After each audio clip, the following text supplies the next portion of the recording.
सहकारी संघ आणि कीर्तन संध्या यांच्या संयुक्त विद्यमाने आज व्याख्यानमालेचा दुसरा दिवस आहे. ह्या दुसऱ्या पर्वात चित्रे सर आता मार्गदर्शन म्हणजे महाभारताविषयी माहिती देणारच आहे. फक्त ह्या मागची भूमिका काय आहे असं सर म्हणाले की तुम्ही एकदा तुमच्या आयोजकांपैकी तुम्ही कुणीतरी सांगा, म्हणून मी उभा आहे. मला बोलायची सवय नाही, पण जे आहे ते तुमच्यापर्यंत पोहोचवतो.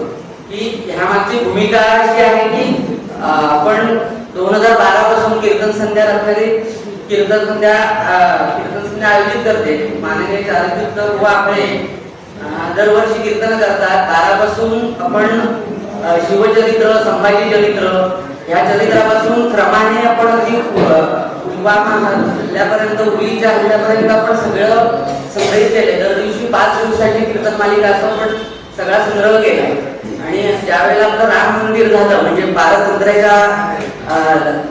पारतंत्र्याचं जे आत्मकांची ही होती, त्याच्यात आपण पुन्हा सुवर्ण वैभव क्षण अनुभवले आणि आमच्या अयोध्येत राम मंदिर पुन्हा झालं. त्यावेळेला आपण एक गीतरामायणासह रामकथा केली आपलं. त्यानंतर महाभारत सुरू झालं आणि गेल्या वेळेला महाभारताचा पूर्व भाग झाला आणि ह्या वेळेला उत्तरार्ध असा आहे. म्हणजे कृष्णशिष्टाईपर्यंत विषय आला होता आणि त्याच्या पुढचा विषय ह्या वेळेला होणार आहे. ह्या वेळेला महाभारत 6 दिवस कीर्तन मालिका आहे. तर त्याच्या मागचं महाभारतची व्याप्तीच मोठी आहे. तर त्यामुळे ते 6 दिवसात किती विषय सांगणार किंवा त्याची काही पार्श्वभूमी माहिती असणं गरजेचं असतं. तर तो कालपासून आमचा प्रयत्न आहे. तर ह्याचा सगळ्यात मोठा वाटा आहे तो चितळे सरांचा. कारण चितळे सरांनी गेल्या वेळेला सुद्धा 18 भागांची प्रत्येक व्यक्तिरेखा स्पष्ट होईल अशी मालिका दिली होती. ह्या वेळेला पहिली 18 भागांची मालिका दिली आणि ती सोशल मीडियामार्फत प्रसिद्ध केली आहे. तर त्यांच्याशी बोलता बोलता ह्या वेळेला असा विषय झाला की सर म्हणाले की ते ठराविक शब्दात बोलायचं ते मांडायचं ह्याला मर्यादा येते. तर तुम्ही एखादा कार्यक्रम ठेवा, मी त्याच्यात बोलेन. म्हणजे शब्दाची वेळेची मर्यादा ही राहणार नाही, म्हणजे शब्दाची मर्यादा जी आहे ती राहणार नाही आणि उत्स्फूर्तपणे बोलता येईल, एक संवाद साधला जाईल. त्या अनुषंगाने मी आयोजन करायचं ठरवलं. आता तसं म्हणाल तर आता हे आयोजन झालं हे भगवंताची कृपा म्हणावी लागेल. कारण आम्ही जरी आयोजक म्हणून आम्ही ते कीर्तन संध्या लावलेलं असलं तर तसे आयोजक चितळे सरच आहेत. कारण त्यांचीच ही कल्पना आहे आणि त्यामुळे आणि त्या आयोजकाला साथ दिली कराडे ब्राह्मण संघाने. कारण कराडे ब्राह्मण त्यांनी विषय सांगितल्यानंतर आम्ही कराडे ब्राह्मण संघांना गिरलेकर सरना भेटलो. तर त्या सगळ्या टीमने लगेच होकार दिला की आपण करूया. आणि त्याच्यानंतर एवढं त्याला प्रतिसाद मिळाला की पत्रकार आहेत किंवा कोकण मीडिया सारखा वृत्तपत्र हे आहेत त्यांनी चांगली प्रसिद्धी दिली आणि आमचा कार्यक्रम यशस्वी करण्याचा सगळ्यात मोठा वाटा असतो तो आपला सर्वांचा. तर तुम्ही उपस्थितीही चांगली दिली आणि अशी व्याख्यान मला या दुसरं पुष्प सुरू होतंय. त्यामुळे मी कुणाचे आभार वगैरे मानणार नाही.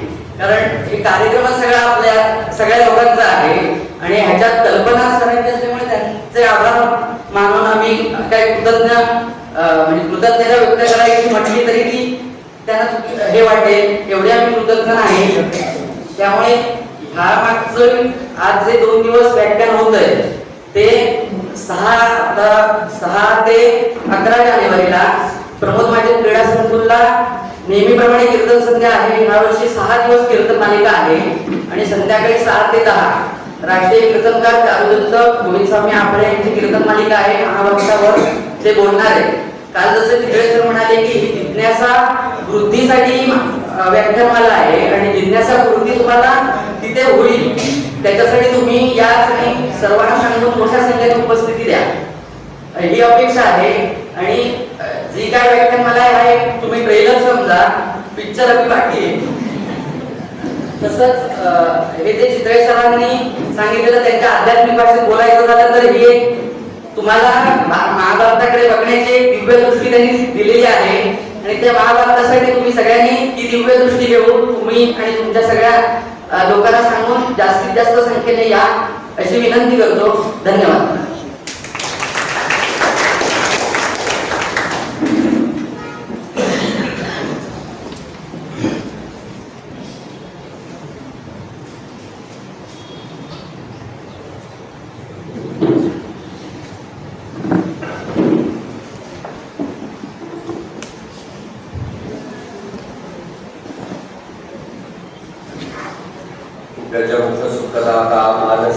ज्ञात व्हावा, मग विमलमतीचा योग पुढे करावा. सुरवर मुनी योगी वंदिती तुंडी राजा, सकळ सफल विद्या यावया आत्मकाजा. सर्व मंगल मांगल्ये शिवे सर्वार्थ साधिके, शरण्ये त्र्यंबके गौरी नारायणी नमोस्तुते. ज्या ज्या ठिकाणी मन जाय माझे, त्या त्या ठिकाणी निज रूप तुझे. मी ठेवितो मस्तक ज्या ठिकाणी, तेथे तुझे सद्रूप आहे.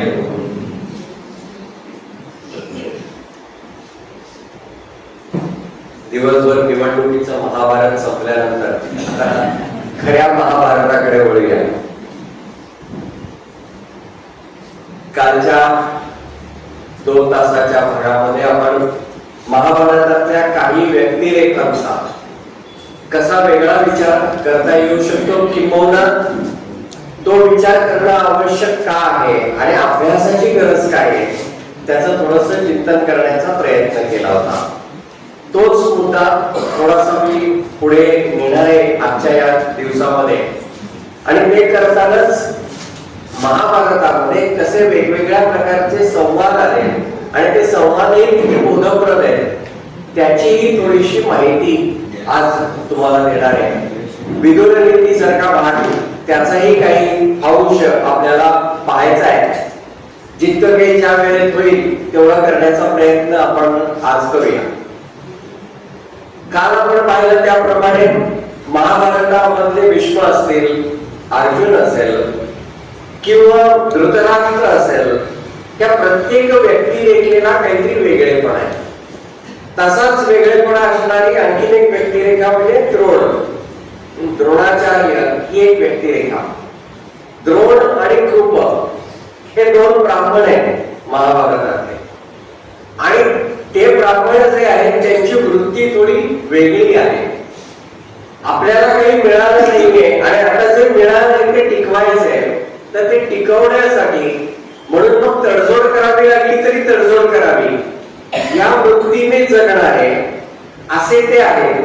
आणि खरं सांगायचं तर ती वृत्ती आजही टिकू नये. चांगली का वाईट हा मी त्याच्यात भाष्य करत नाही, पण ही वृत्ती आज टिकू नये म्हणून कदाचित कृप हे त्या चिरंजीव सप्त चिरंजीवांमध्ये एक.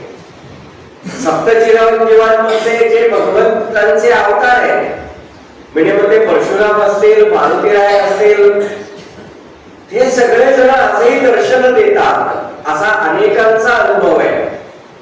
पण दुसऱ्या बाजूने पाहिलं तर ह्या वृत्ती आहेत आणि त्या वृत्ती आजही कार्यरत आहेत. जर माझा भाऊ चांगला वागत नाहीये, माझ्या भावाकडनं ज्या गोष्टी घडू नयेत त्या घडत असतील, तर मी त्याची साथ देणार नाही. मी त्याला सोडेन आणि मी सत्याच्या मार्गाकडे जाईन, प्रसंगी त्याच्या विरुद्ध उभं राहीन. ही वृत्ती असणारी माणसं आजही आहे. मग ही वृत्ती म्हणजे विभीषण. म्हणून विभीषण झाला चिरंजीव. माझ्याकडे जे जे आहे ते चांगलं आहे, ते मी भगवंतांसाठी लावीन, त्या गोष्टीने मी काहीतरी चांगलं भव्य दिव्य करेन. पण केल्यानंतर सुद्धा त्याचं कर्तृत्व मी माझ्याकडे घेणार नाही. करेन सगळं, पण केल्याचं कर्तृत्व माझ्याकडे घेणार नाही, असं राहणारे मारुती आहे. बघा ना की बुद्धिमत्ता परिश्रम हे एकच आपण म्हणतो, पण केवळ बुद्धिमत्ता परिश्रम आहेत का? तर मारुतीराय हे संगीताचे फार मोठे जाणकार आहेत. आपण जर शारंगर वगैरे जर ग्रंथ पाहिले किंवा संगीत पारिजात सारखे ग्रंथ पाहिले जुने संगीतावरचे, तर त्याच्यामध्ये ज्या वेगवेगळ्या आचार्यांना रचनाकारांनी नमस्कार केले, त्या आचार्यांमध्ये मारुतीरायांचा समावेश आहे. भारतीय शास्त्रीय संगीतामध्ये 2 मतं ही महत्वाची मानली जातात. एक आहे भरत मत आणि एक आहे हनुमत मत. श्रुतींची संख्या किती असावी इथपासूनच्या त्यांच्यात काही थोडे थोडे फरक आहे. मी आता त्या सगळ्या गोष्टींकडे जात नाहीये, मी फक्त मोहरम सांगतो. आणि हे सगळं लक्षात घेऊन समर्थ रामदास स्वामींनी भीमरूपीमध्ये धूर्त वैष्णव गायक म्हटले, त्याला गायक म्हटले.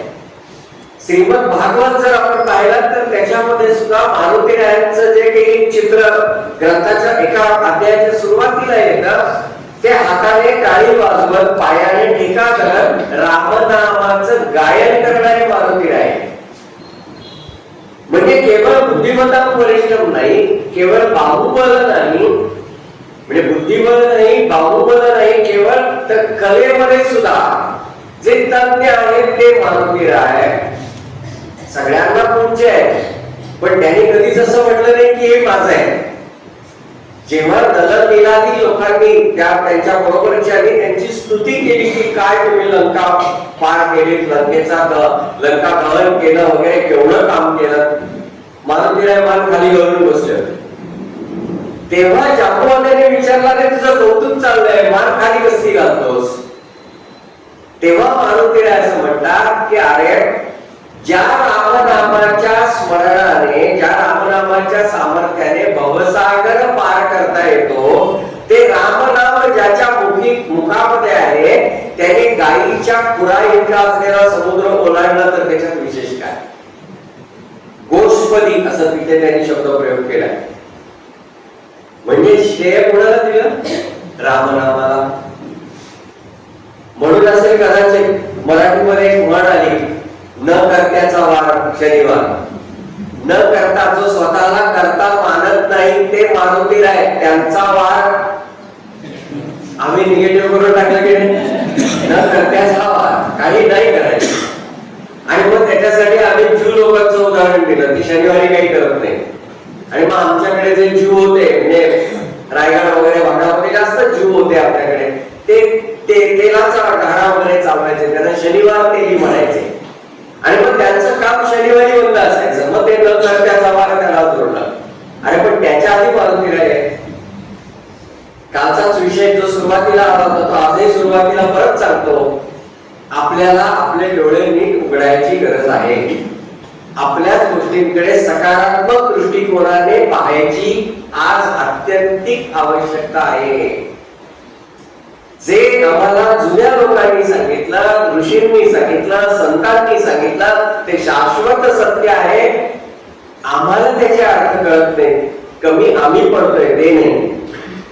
मार्ग लावून गेले आधी दयानिधी संत ते मार्ग लावून गेले, पण आम्हालाच कळत नाही योग्य मार्ग काय. म्हणून त्यांना शरण जावं. जसं तुकोबाच मारुतीरायाला शरण गेल्यावर म्हणतात कार्य भक्तीच्या त्या वाटा मज लावाव्या सुपटा, तसं त्याला प्रार्थना करावी, आम्हाला योग्य तो मार्ग दाखवा. ही वृत्ती, अभ्यासाची वृत्ती, विनम्रतेची वृत्ती, इदं न मम म्हणण्याची वृत्ती, ही हनुमत वृत्ती, ही चिरंजीव आहे. आजही तशी लोक दिसतात. म्हणून मारुतीराय चिरंजीव आहे. जर कोणी माझ्या वाटेस गेला तर सामोपचाराने प्रयत्न करेन, नाही झाला तर संपवल्याशिवाय राहणार नाही, ही परशुराम वृत्ती. आणि सगळं संपल्यानंतर शून्यात पुन्हा निर्माण करून टाकले नाही, पण परशुराम वृत्ती. बघा ना, निक्षत्रिय पृथ्वी दान दिली विप्राला, आता शिल्लक काय राहिलं? पण काही शिल्लक राहिलं नाही म्हणून सोडून नाही दिलं. महेंद्र पर्वतावर येऊन कोकणाची निर्मिती केली ना. जो अपरांत, अपर पश्चिम अंत शेवटचा भाग, ही पश्चिमेची भूमी ज्यांनी निर्माण केली, शून्यात केलं. आणि तेच सगळं आमच्या जीन्स मध्ये इतकं छान आलंय. लोकमान्य टिळक ज्या वेळेला गीता भंडाऱ्याला होत्या, त्यांनी गीतारस्याचं लेखन केलं. त्यांच्या वह्या इंग्रजांनी जप्त करून टाकल्या, न जाणो आमच्या विरुद्ध काही आक्षेप आला असेल तर. जेव्हा लोकमान्य सुटून आले तेव्हा वह्या त्यांच्याकडेच होत्या इंग्रजांकडे.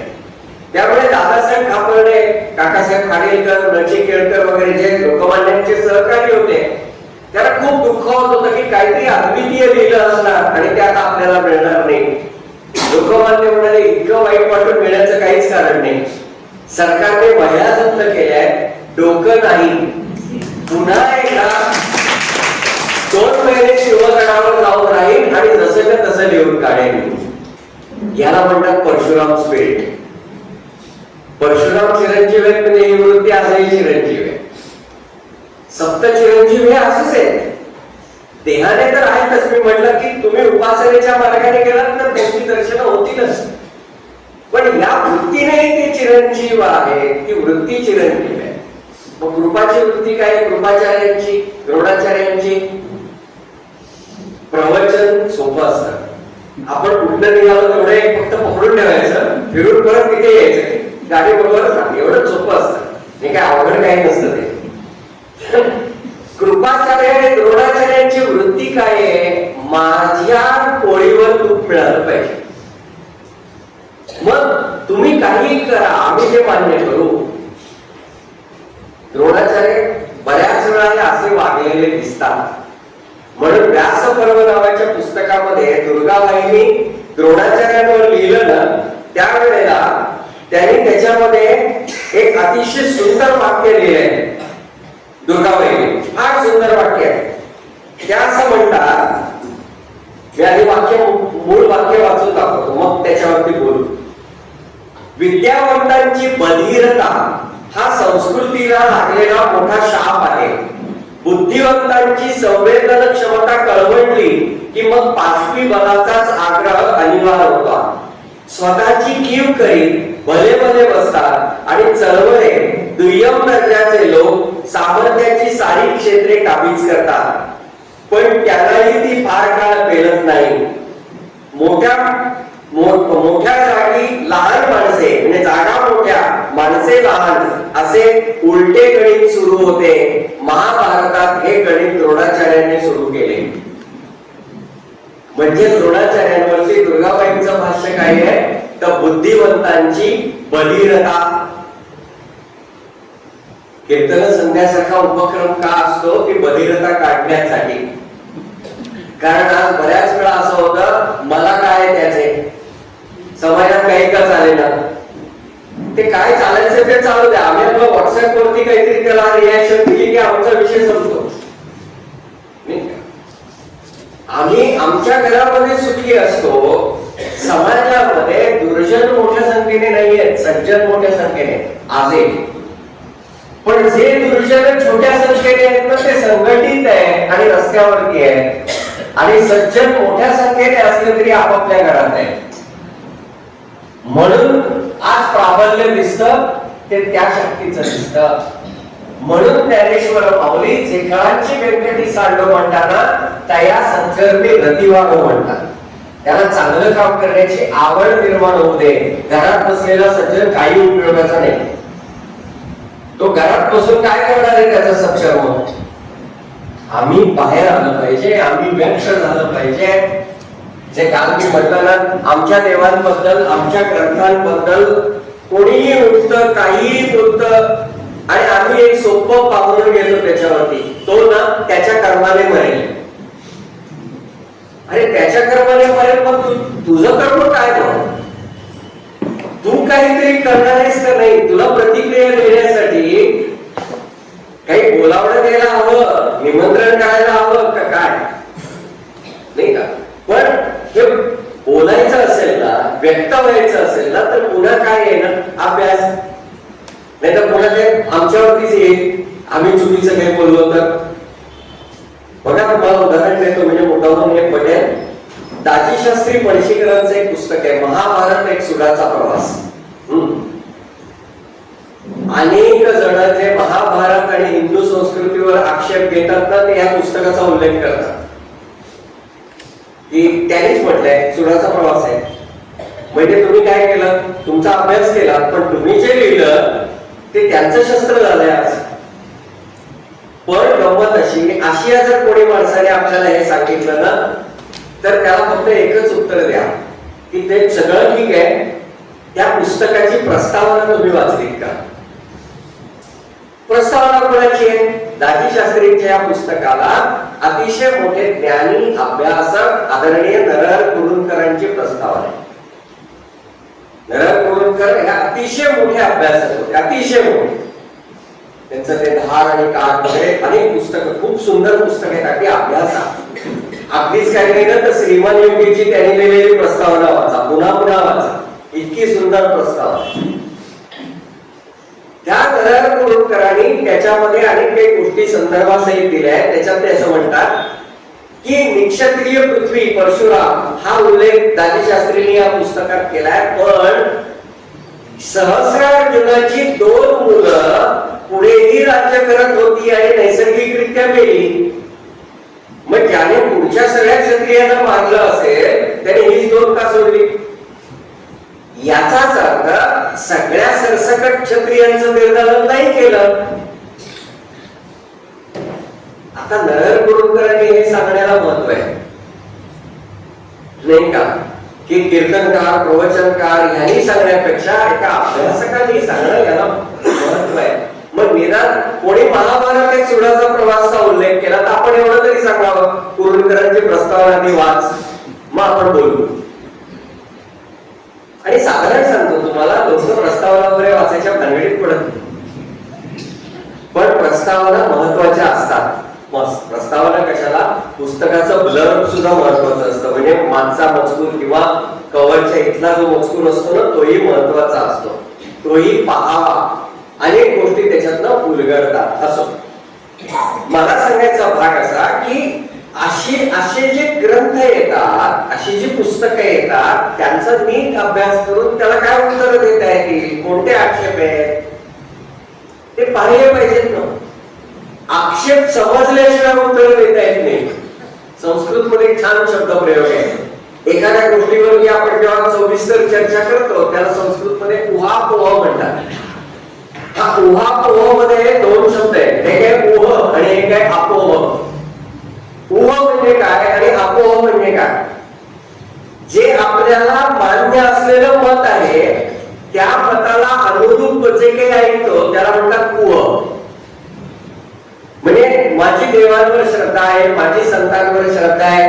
कोणी संतांबद्दल अत्यंतिक आदराने बोलायला लागलं तर मी ते जे ऐकेन त्याला म्हणायचं उह. ते सोपं आहे कारण आपल्याला येऊन पटतंय तेच तो सांगतोय. पण त्याच्या विरुद्ध कोणी बोलायला लागला तर ते ऐकणं त्याला म्हणतात अपोह.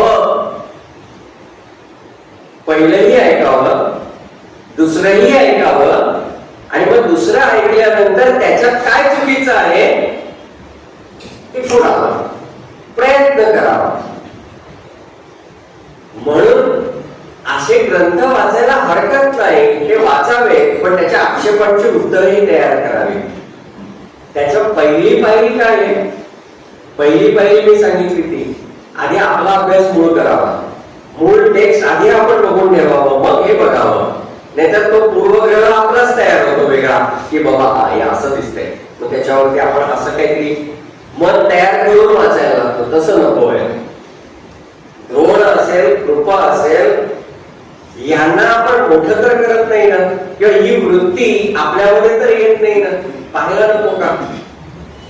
द्रोणांची वृत्ती पहा. अर्जुनाला मोठं करायचंय, पांडवांना किंवा कौरवांना शिकवायचंय, ते चांगला विद्यार्थी घडावा म्हणून नव्हे, द्रुपदाचा सूड घ्यायला. त्याने माझं मित्रत्व पाळलं नाही, त्याचा सूड घ्यायला मलाही माध्यम हवे. यांच्या मार्फत मी माझं काम करणार आहे. मग त्याच्यात चांगला कोण आहे जो हे सगळं पकडू शकेल? अर्जुन. मग त्याला एक नंबर करायचा. मग त्याला एक नंबर करताना जो आरोह येईल तो एकलव्य बाजूला कसा करता येईल? पुढे गंमत अशी झाली की अर्जुनालाही न देता मला ती विद्या माझ्या मुलाला द्यायची आहे. मग अशी कामं शोधली त्याने की जी कामं अश्वत्थामा लवकर करतोय आणि अर्जुनाला थोडा उशीर लागतोय. अर्जुनाचं काम पूर्ण होईपर्यंत अश्वत्थामाला काहीतरी शिकवून घ्यायचं. खरं सांगायचं ना तर मला प्रश्न पडतो की शिक्षकांना द्रोणाचार्य पुरस्कार देतात क्रीडा विभागामध्ये, हे नक्की कौतुकाच आहे का काय आहे? ते खरंच असं वाटतं की द्रोणाचार्य जे धनुर्विद्या वगैरे शिकवली ठीक आहे, पण हा गुण नाहीये, हा योग्य नाही, हा शिक्षकाला शोभणारा गुण नाहीये. शिक्षक हा असा नसावा. उत्तम गुरु कोण? परशुराम. कसं ना, महाभारतातल्या 3 योद्ध्यांना परशुरामाने शिकवलंय. काल त्यांचा उल्लेख झाला भीष्म. द्रोणाने त्यांच्याकडनं ज्ञान घेतलंय, कर्णाने त्यांच्याकडनं ज्ञान घेतलंय. कथांमध्ये मी जात नाही, जे आता उमेशने सांगितलं तेच की हा ट्रेलर आहे. तेव्हा मी माझी मर्यादा मी पाळणार. हा, कारण वनचा ऐकण्यासाठी पूर्वतयारी आपण करतोय आता. जसं एखादा पक्वान्न तयार करताना त्याची काही पूर्वतयारी असते ना, मोदक तयार करायचे तर खोबरं फोडणं वगैरे वगैरे, गुळ बारीक करणं वगैरे, ते उद्योग काल आज आपण करतोय. मोदक तिकडे तयार होते.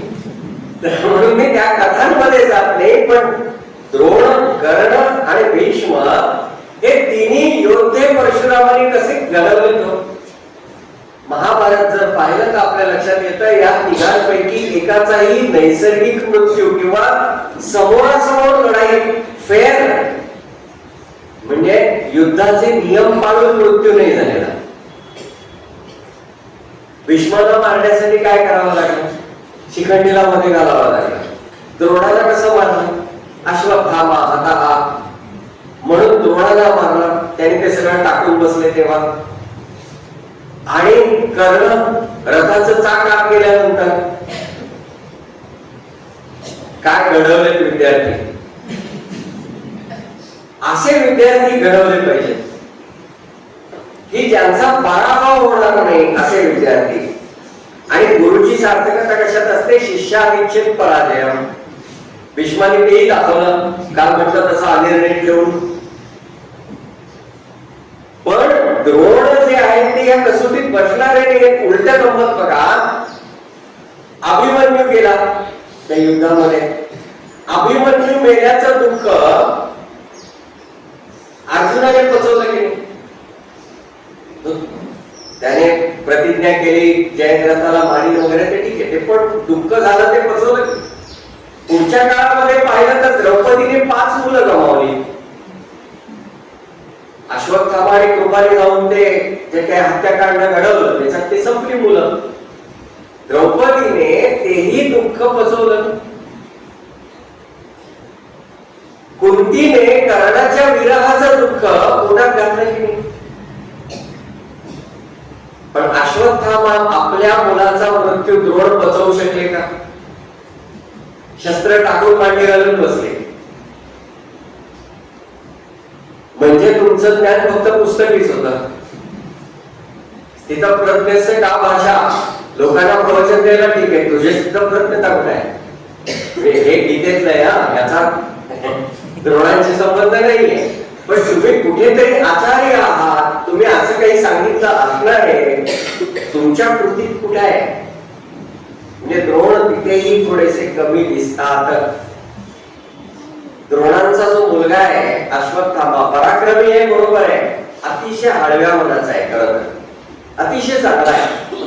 म्हणजे युद्ध सुरू झाल्यानंतर सुद्धा ना तो घटोत्कचाला असं म्हणतो की अरे तुझं आणि माझं भांडण नाहीये, तुझं आणि माझं भांडण नाहीये, तुझं आणि माझं वैर नाहीये. वत्सा म्हणतो त्याला, वत्सा.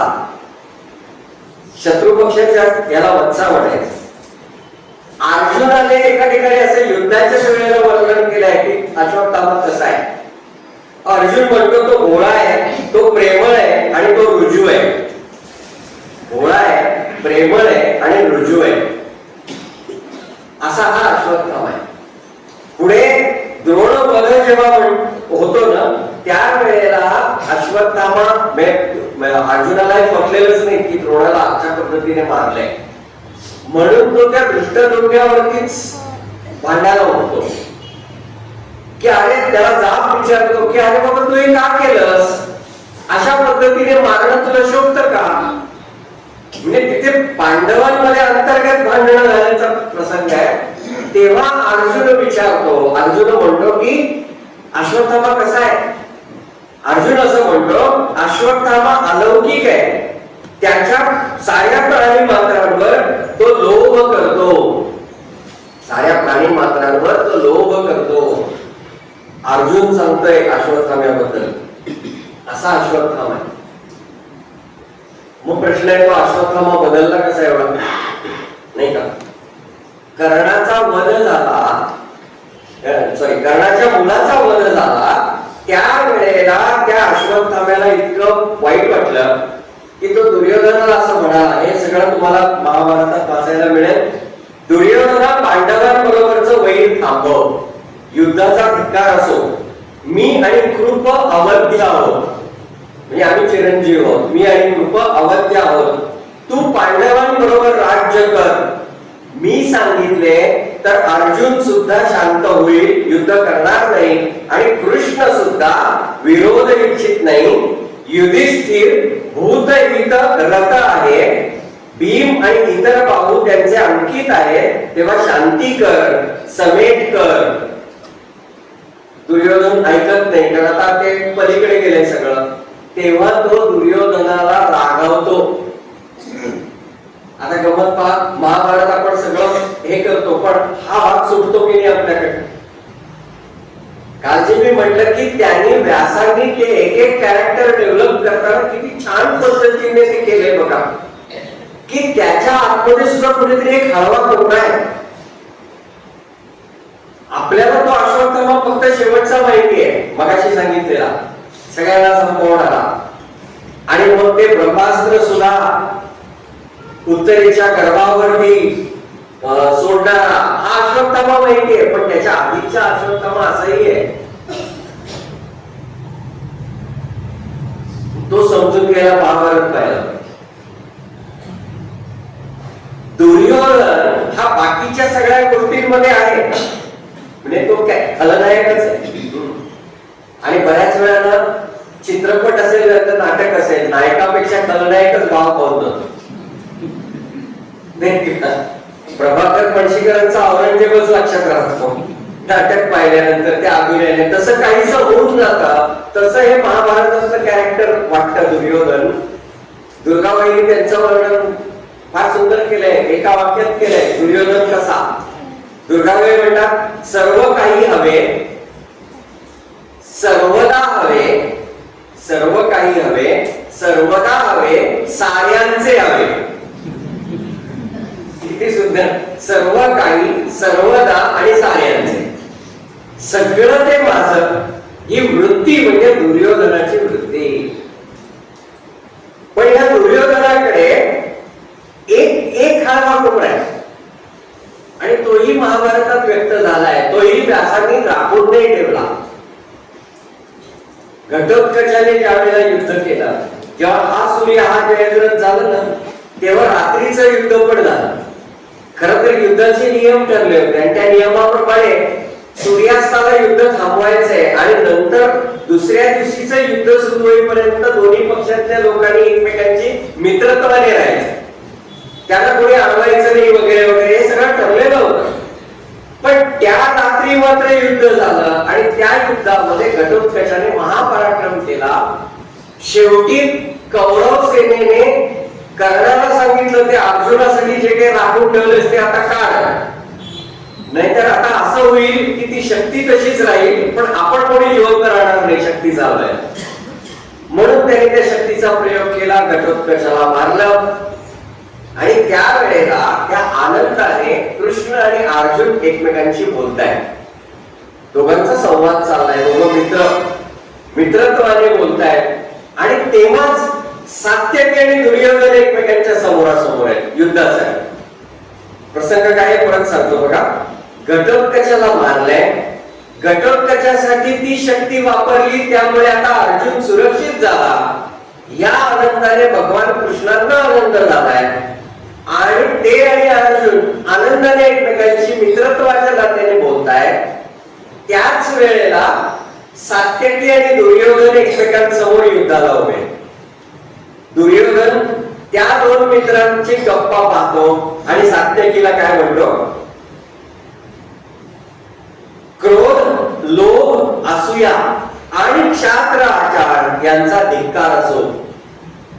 दुर्योधनाचा डायलॉग सांगतोय ना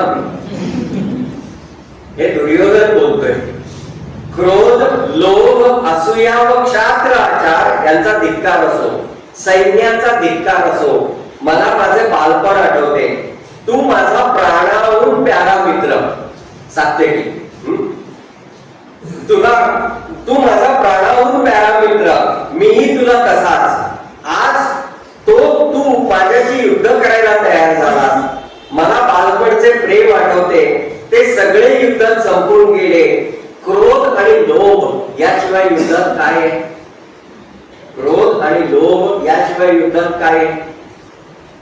तर एवढा भावुक झालाय तिथे. सात्यकी मात्र जमिनीवर पक्का उभा आहे. त्यामुळे सात्यकी त्याला सांगतो हे आचार्यांचं घर नाही आणि इथे आपण गप्पा मारायला जमलो नाही, लढाई करायला सुरुवात करतो. तो जमिनीवरती पक्का आहे, पण हा भावुक झालाय. पुढे दुर्योधन त्याला म्हणतो बाळपणाची क्रीडा कुठे आहे? खरोखरच काळाची लीला अगम्य आहे. कुठे ती क्रीडा आणि कुठे ते युद्ध? म्हणजे असाही क्षणिक खारवेपणा असलेला आपल्या मित्रत्वाच्या नात्याला जपणारा दुर्योधन काही व्यासांनी तिथे रेखाटलेला असतो. म्हणजे दुर्योधनाकडे काल मी जे सांगितलं कोणी परिपूर्ण नाही आणि कोणी 100% दोषी किंवा अवगुणी नाही. प्रत्येकात काहीतरी थोडं चांगलं आहे, काही वाईट आहे. त्याचं दर्शन व्यास अशा पद्धतीने घडवून गेलेले आपल्याला दिसतात. याच्याच प्रमाणे आणखीन एक पात्र येतं, त्याचा विचार करून आपण पुढच्या एका वेगळ्या मुद्द्याकडे जाऊया. तो म्हणजे विदुर. विदुर हे अतिशय वेगळंच व्यक्तिमत्व आहे. विदुराचे जे संवाद आहेत ना सगळ्या महाभारतामध्ये ते म्हणजे सुभाषितांची उदाहरण आहे. इतकी सुंदर सुभाषित आणि इतकी सुंदर मार्मिक वचन विदुराच्या मुखामध्ये खूप छान वाटतं वाचायला. म्हणजे चित्रपटामध्ये किंवा नाटकामध्ये वातावरण गंभीर झाल्यानंतर ते जरा हलकं फुलकं करायला एखादं पात्र येतं ना, प्रसन्न वातावरण करणारे एखादं पात्र येऊन जातं, एखादा छोटासा प्रसंग येऊन जातो, तसं काम विदुर करतो. विदुर हा परम ज्ञानी आहे. जसं धर्मराज आहे तसंच विदुर आहे. अतिशय ज्ञानी आहे आणि परखड पण आहे. भगवंतांचा अनन्य शरण भक्त आहे. म्हणून तर आपल्याकडे ते विदुराच्या कण्या वगैरे जे काही शब्दप्रयोग आहेत ना ते त्याच्यावर आले. आता हेही लक्षात ठेवा की ही बोली भाषा आहे. माझ्या घरी आमटी भात खायला येतोस का म्हटल्यानंतर जर एखादा कोणी आला तर आपण खरंच त्याला मोजून आमटी भात खायला घालत नाही. काही म्हणण्याची पद्धत आहे की बाबा माझ्याकडचं साधं जेवण असं म्हणायचं. पण म्हणजे आमटी भात म्हणजे आमटी भात, तुला आमटी भात सांगितलं होतं असं होत नाही. तसं त्यांनी सांगितलं काय बाबा माझ्याकडे आहेत त्या कण्या पोट बांधून घे. म्हणजे काय त्यांनी कण्याच खायला घातल्या असं नव्हे. का कुरु त्या कुरु वंशाचा जो थेट संबंधित आहे त्या राज्याचा जो मंत्री किंवा जबाबदार अधिकारी आहे तो इतका तरी ती असेल का? पण ते काय आहे ना आपल्याकडे ते दारिद्र्य आणि भक्ती वगैरे असा आला की ते जास्त उदात्त झाल्यासारखं वाटतं कदाचित, म्हणून आम्ही ते तसं का तसं स्वीकार. त्याच्यातलं मर्म तेवढं लक्षात घेऊ. ते बऱ्याच वेळा असं होतं की अरे पण त्याच्या पुढे काय त्याचा विचारच होत नाही. सुदामाचे पोहे एवढं आम्ही घेतो पण सगळ्यात महत्वाच्या गोष्टी काय आहेत त्याचं चिंतन कधीच होत नाही. जेव्हा देवांकडे जायचंय तेव्हा रिकाम्या हाताने जाऊ नये हा पहिला धडा. देवांकडे जाताना, राजाकडे जाताना, सत्पुरुषांकडे जाताना रिक्त हस्ते जाऊ नये ही संस्कृतीची शिकवण हा पहिला धडा आहे. आणि जर मला देवांकडे जाताना काहीच देता आलं नाही तर न लाजता भीक मागावी, काही मिळत नाही हा दुसरा धडा. सुदामाच्या पत्नीने पोहे मागून आणले, घरातले नाही दिलेले, पण मागून आणलेलं जे आहे ते देवांसाठी मागितलंय. घरात मुलं उपाशी आहेत पण उपाशी मुलांसाठी 2 मुठी घरात नाही ठेवल्या. जे देवांसाठी मागितलं ते देवांना तसंच्या तसं दिलं हा तिसरा धडा. आणि सुदामाने सुद्धा प्रवासामध्ये ती पुढी तशीच्या तशीच नेली, वाटेत सोडली नाही. आम्ही हे बघतच नाही, फक्त मुडगर पोहे आणि सोन्याची सुद्धा पुढे, म्हणून आमच्या आयुष्याचं सोनं होत नाही. कारण काय आम्ही कथा लहानपणापासून ऐकल्या, कथेचं चिंतन कधीच केलं, कथेचं चिंतन कधीच केलं. ते बऱ्याच वेळा होतं ना कीर्तन प्रवचन झालं की ते लोक नमस्कार करतात. ते नमस्कार म्हणजे असंच असतं, बुवा छान सांगितलं, तुमचं तुम्हाला सावधान. बरं प्रवचनकार तर आम्ही फार तयारीचे असतो, 12 गावाचं पाणी म्हणतात तसं. त्यामुळे आम्ही आमच्या समोरची पोथी गुंडाळतो, वस्त्र वगैरे असतं ना त्याचं छान गुंडाळतो, त्याच्यावर हात मारतो. म्हणजे काय तुम्ही म्हणता तुमचं तुम्हाला, आम्ही म्हणतो आमचं तुमच्या याच्यात पोथी. घरी जाऊ. ते कृतीत आणणे हे महत्वाचं आहे. श्रीमद भागवत सांगतात काही न करण्यापेक्षा वाचणारा चांगला, वाचण्यापेक्षा अर्थ समजून वाचणारा चांगला, आणि अर्थ समजून वाचणाऱ्यापेक्षा जे वाचलं ते कृतीत आणणारा जास्त चांगला. म्हणून आतापर्यंत कथा ऐकल्या, आता विचार करूया, कृतीत आणूया आणि पुढच्या पिढ्यांपर्यंत पोहोचवूया. विदुर असाच समजून घेतला पाहिजे. ज्या वेळेला तो संजय जातो, काल मी भगवद्गीतेच्या सुरुवात केली त्यावेळेला हे बोललो होतो, संजय शिष्टाई हा विषय सांगितला. संजय ज्या वेळेला जातो त्यावेळेला त्यांचे जे संवाद होतात आणि त्याच्यानंतर तो पांडवांकडनं परत येतो, तेव्हा धर्मराज काय म्हणतो की ठीक आहे, तू म्हणतोस ते बरोबर आहे, आमच्याकडनं आम्ही तडजोडीसाठी येऊ. बघा, तोपर्यंत तो तरीही सांगतोय की आमच्याकडनं आम्ही तडजोड करायचा प्रयत्न करू. त्यावेळेला विदुराचं सांगताना त्याच्याशीच रिलेटेड आहे म्हणून थोडस दुसरं सांगतो. त्यावेळेला कुंती या सगळ्या पांडवांना एक कथा सांगते आणि ती कथा आहे विदुलेची कथा. ही विदुला कोण आहे? ही वेदांमध्ये पण आलेली कथा आहे की तिचा जो मुलगा आहे तो राजा आहे, पण नेभळट आहे, पराक्रम नसणार आहे, आळशी आहे. थोडक्यात जो राज्यावर असल्यामुळे शत्रूला आनंद होईल असा असा राजा आहे. असा राजा आहे की ज्यामुळे शत्रू पक्षाला खूप आनंद होईल की हा असू द्या, आम्हाला बरा आहे. आणि युद्धाची वेळ आली आहे, शत्रू पक्षाने निकराचं युद्ध पुकारलंय, तेव्हा ती विदुला त्याचा धिक्कार करते आणि त्याला ती जागृत करते की उठ आणि पराक्रम कर, मेलास तरी चालेल पण घरात राहू नकोस. कुंती ती कथा सांगते पांडवांना. म्हणजे काय प्रयोजन होतं? आता तडजोड नाही, आता शेवट, आता युद्धच, हे सांगण्यासाठी म्हणून ती कथा आहे. त्या कथेमध्ये त्या विदुलेची विशेषण आहेत ना, ती सगळी विशेषणं कुंतीला लागतात. द्रौपदी काय, कुंती काय, ती सगळी विशेषणं जळून त्यांना सुद्धा लागतात असं आपल्याला दिसतं. कोणकोणती विशेषण आहे की जी विशेषणं त्या दोन्ही पात्रांसाठी आहेत. एक पहिलं ती विदुला आहे, विदुला किंवा विदुरा अर्थ ज्ञानी. दुसरं यशस्विनी, मन्युमती, त्याचा अर्थ आहे मानी, म्हणजे नुसती ज्ञानी नाही, मानी, स्वाभिमानी आहे. तिसरं कुले गाता, उत्तम कुळात जन्माला आलेली. क्षत्र धर्मरता, म्हणजे क्षात्र धर्माचं पालन करणारी. दीर्घदर्शिनी, म्हणजे दूरदृष्टी असणारी. आणि विश्रुता संसत्सु, म्हणजे राजसभांमधून विख्यात असणारी. आणि बहुश्रुता, श्रुतवाक्या म्हणजे पुष्कळ ऐकलेली. ही सगळी कुंती आणि द्रौपदीलाही लागू पडणारी विशेषण आहे. तिने गाठोगाठणी केली, पण संजय इकडे निघून गेला होता. संजयाने येऊन सांगितलं धृतराष्ट्राला, तुमचे सगळे अपराध विसरून पांडव तडजोडीसाठी यायला तयार आहेत, तेव्हा आता तरी शाळा हो आणि आता तडजोड कर, नाहीतर महाविनाश केल्याचं पाप तुझ्या डोक्यावर बसत. आता धृतराष्ट्र अस्वस्थ झाला, काय करायचं त्याला कळेना. अशा वेळेला सल्ला कोणाचा घ्यायचा? तर निरपेक्ष सल्ला देणारा आपल्या विश्वासातला म्हणजे विदुर. म्हणून त्याने विदुराला बोलावलं, पाठवलं रात्रीच्या वेळेला. तो दूत गेला, विदुराला बोलावलं, विदुर आला. आल्यानंतर विदुराला धृतराष्ट्राने आत बोलावलं आणि त्यानंतर विदुर आणि धृतराष्ट्र यांच्यामध्ये संवाद झाला. महाभारतात हा संवाद 8 अध्यायांमध्ये आला की जो विदुर नीती म्हणून प्रसिद्ध आहे. म्हणजे मगाशी म्हटलं ते सगळं तिथे वाचायला मिळतं आणि विदुराचं बोलणं किती सुभाषितांसारखं आहे ते आपल्या लक्षात येतं. वेळेची मर्यादा लक्षात घेऊन मी सगळे श्लोक किंवा सगळ्या अध्यायांचा गोषवारा वगैरे सांगत बसणार नाही.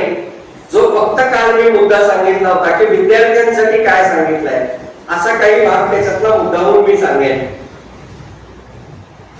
विद्यार्थ्यांकडे 6 गोष्टी नसाव्यात.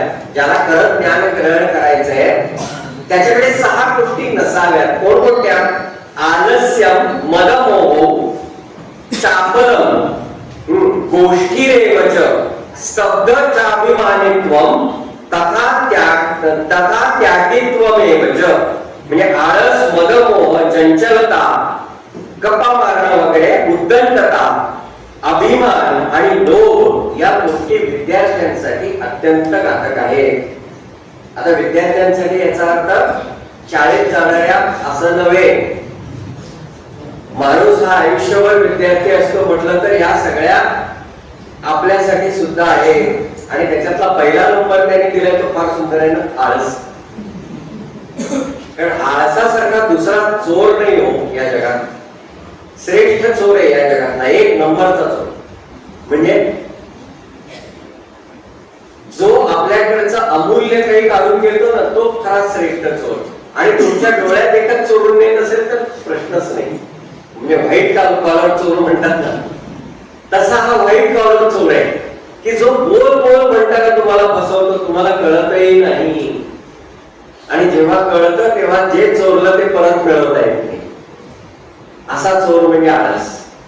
एका मराठी काव्यामध्ये फार सुंदर सांगितलंय, नसे आळसा सारिका चोर लोकी, अमोलिक आयुष्य तो चोर लोकी.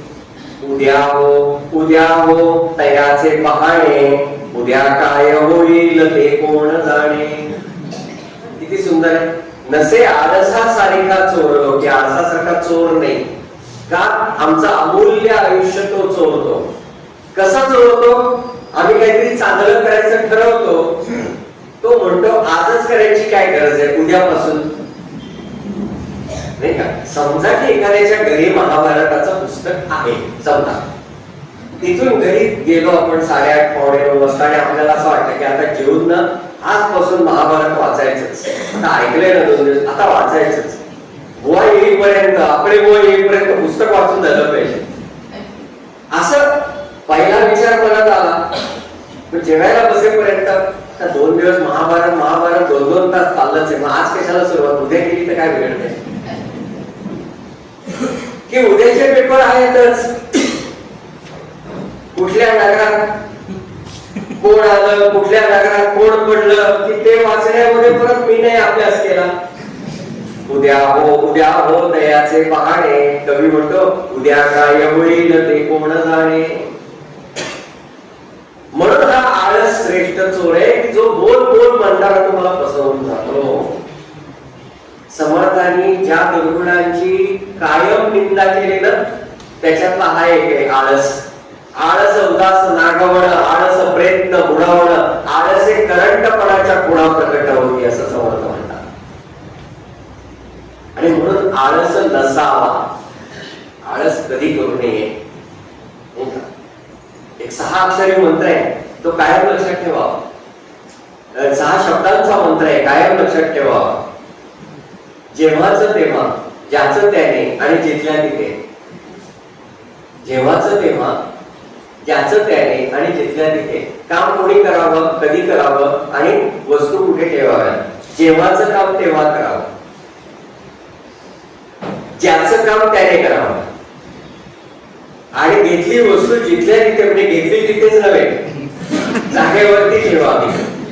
6 गोष्टी आहेत, 6 शब्द आहेत. पण या 6 शब्दाने आपलं आयुष्य फार छान होतं, सोपं होतं, आनंददायक होतं आणि त्याच्यातनं वेळ वाचतो. लक्षात घ्या, प्रपंच करावा नेटकाचा अर्थ हाच आहे. आम्ही नेटका प्रपंच म्हणजे काय, तर घरामध्ये सगळ्या वस्तू असाव्या, टीव्ही, फ्रीज इत्यादी इत्यादी, त्याला नेटका म्हणतो. तो नेटका नव्हे. जसं बाजारात वस्तू विकत आणल्यानंतर त्या वस्तू आपण तशाच्या तशा नाही ठेवत. समजा गहू आणले, तांदूळ आणले तर ते निवडून ठेवतो. भाज्या आणल्या तर पुढे आठवडाभर वापरायच्या आहेत आणि लगेच घेऊन फोडणीला टाकता आली पाहिजे अशा तयार करून ठेवतो, कधीही वापरायला येतील अशा. तसा माझा प्रपंच करताना ज्या क्षणी मला अभ्यास करायची वेळ मिळेल, संधी मिळेल, त्या क्षणी मी अभ्यास करायला सिद्ध असलं पाहिजे असा प्रपंच करणं याला म्हणतात नेटका प्रपंच करणं. नाही तर आम्ही प्रपंच करतो आणि संत शिवाय घालतात, ओरडतात आम्हाला. मेकानी मुद्दोलेकर महाराजांना विचारलं होतं की नेटका करावा समर्थ सांगतात, आम्ही करायला लागलो तर तुम्ही ओरडता. महाराज हसले, म्हणाले त्यांनी नेटका करायला सांगितला, तुम्ही नेटाने करता ना. नेटका आणि नेटाने मध्ये फरक आहे. आळस कुठे करायचा नाही, आळस इथे नाही करायचा, अभ्यास. बघा आपल्याकडे 4 पुरुषार्थ आहेत, धर्म अर्थ काम आणि मोक्ष. आणि 2 प्रय, एक आहे प्रयत्न आणि एक आहे प्रारब्ध. शास्त्रांची अपेक्षा अशी आहे की धर्म आणि मोक्ष आहेत ना ते प्रयत्नाने मिळवावे आणि अर्थ आणि काम प्रारब्धावर सोडून द्यावे. म्हणजे जे माझ्या इथे आहे त्याप्रमाणे मिळेल. प्रयत्न मी करेन, मिळेल ती मिळेल. यत्न मी करेन, यत्न कसून करीन मी, यश दे रामा न दे तुझी सत्ता. यत्न करीन, कसून करीन, यश दे न दे तुझी सत्ता. कशासाठी? अर्थ आणि काम. प्रापंचिक गोष्टी मिळवण्यासाठी जो खटाटोप करतो ना त्याला म्हणतात यत्न, आणि भगवंत मिळवण्यासाठी जे करतात ना त्याला म्हणतात प्रयत्न.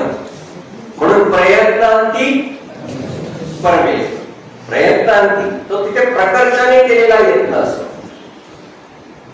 परमार्थ हा साधावा लागतो आणि प्रपंच हा होत असतो. परमार्थ हा साधावा लागतो. सुहासिनी मुळगावकर होत्या, संगीतातल्या जाणकार, दूरदर्शनच्या निर्मात्या. 700 श्लोकांची भगवद्गीता पाठ होती, पण कशी केली होती? वडिलांनी सांगितल्याप्रमाणे. म्हणजे बसच्या प्रवासात तिकिटावर एक श्लोक लिहायचा आणि जाताना एक श्लोक पाठ करायचा, घर ते कॉलेज, आणि कॉलेज मधून घरी येताना दुसरा पाठ करायचा. ऐका सदैवपणाचे लक्षण, रिकामा जाऊ नेटी क्षण. हेच आहे ते.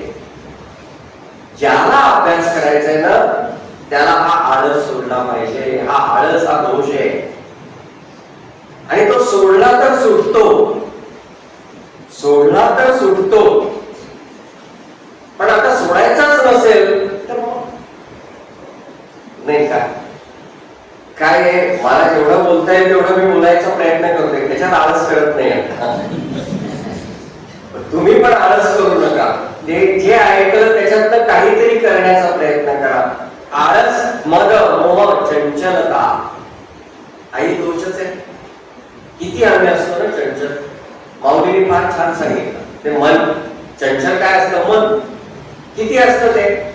माऊली म्हणतात ते मन कैसे केवळे, पाव जाता न सापडे. ते मन कसं आहे, केवढं आहे, शरीरात पाहायला गेलं तर सापडत सुद्धा नाही.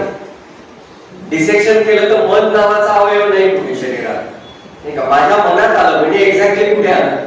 काही जण इथे हात करतात, काही इथे करतात, नक्की काय? कारण मनाला अशी जागा नाही.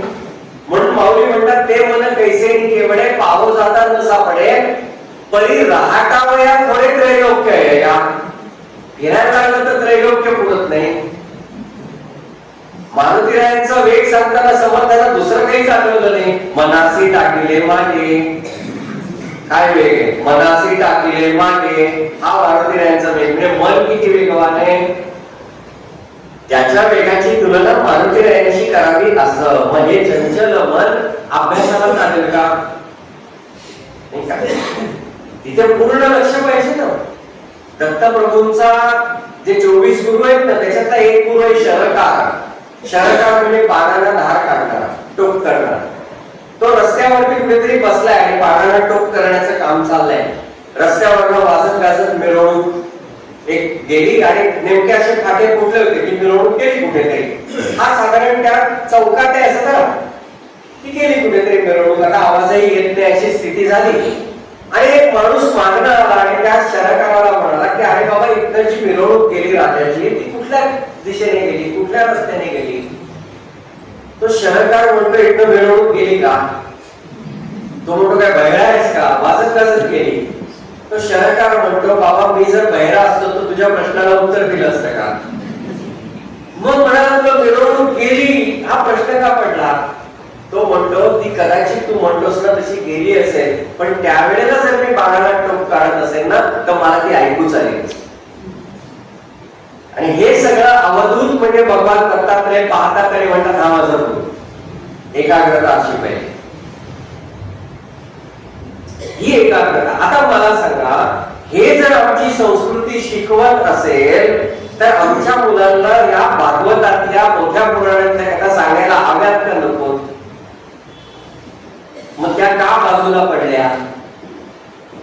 आणि मग सुपर आणि स्पायडर का आले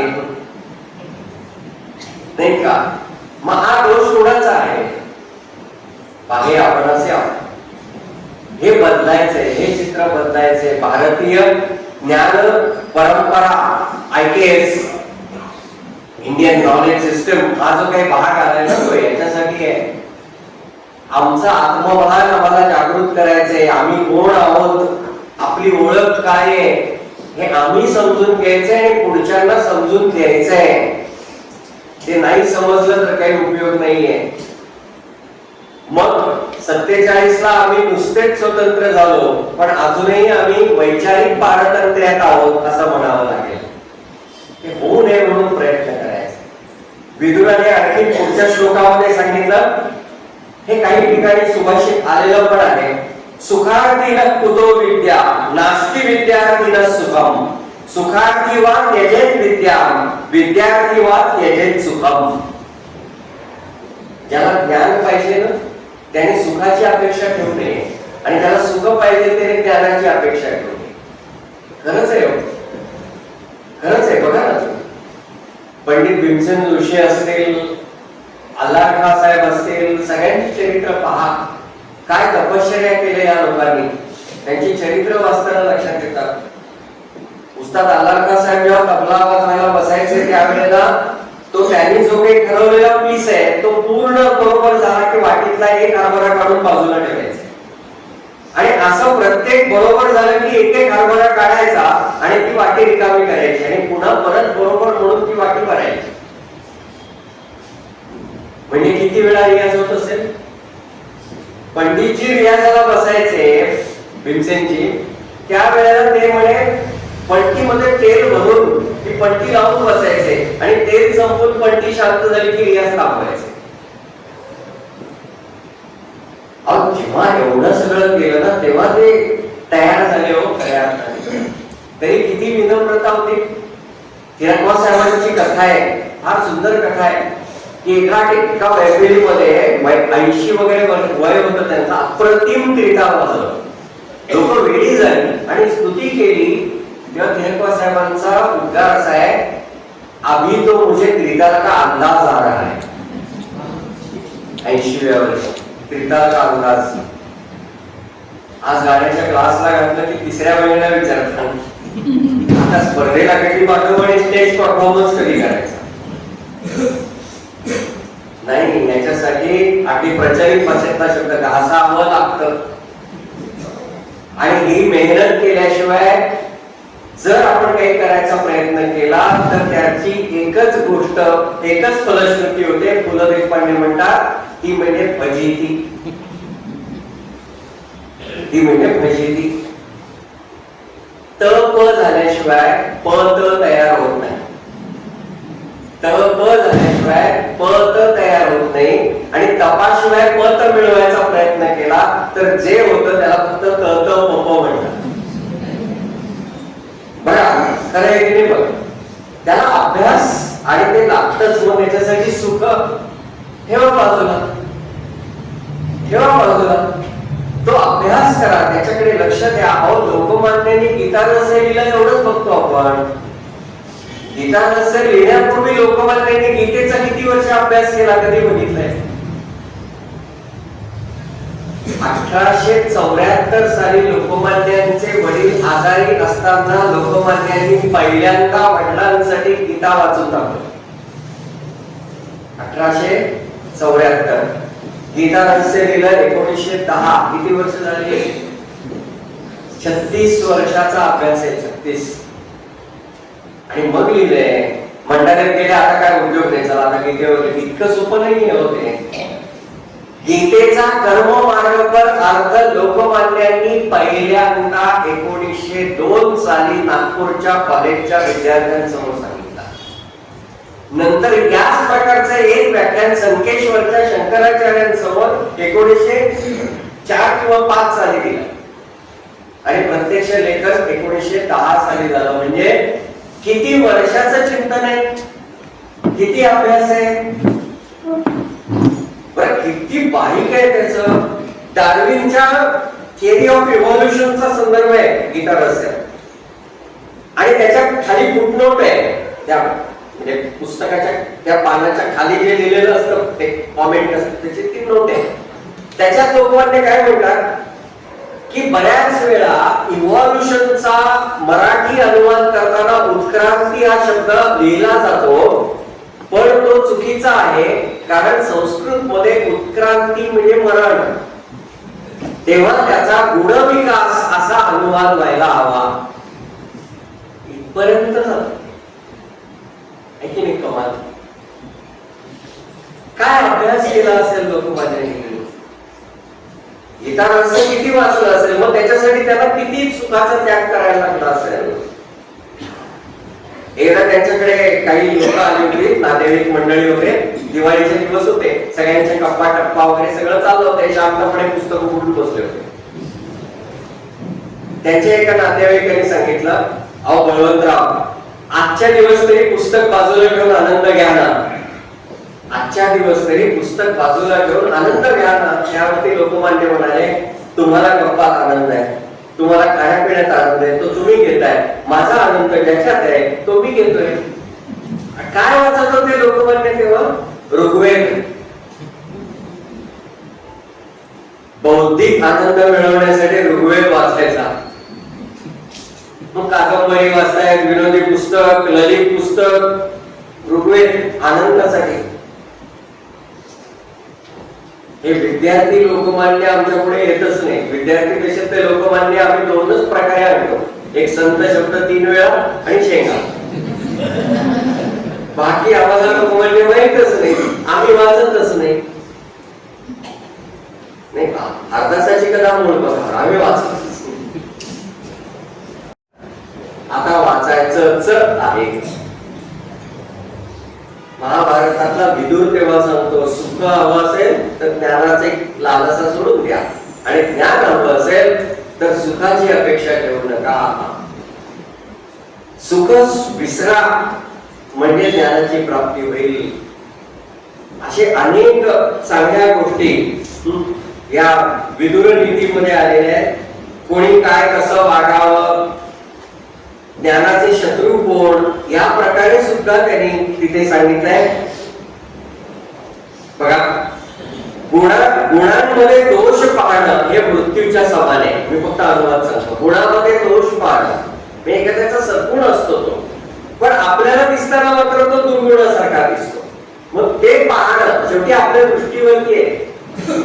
जसं एक महाभारताची म्हणून कथा सांगितली जाते, मूळ महाभारतात नाहीये ती, पण कथा छान.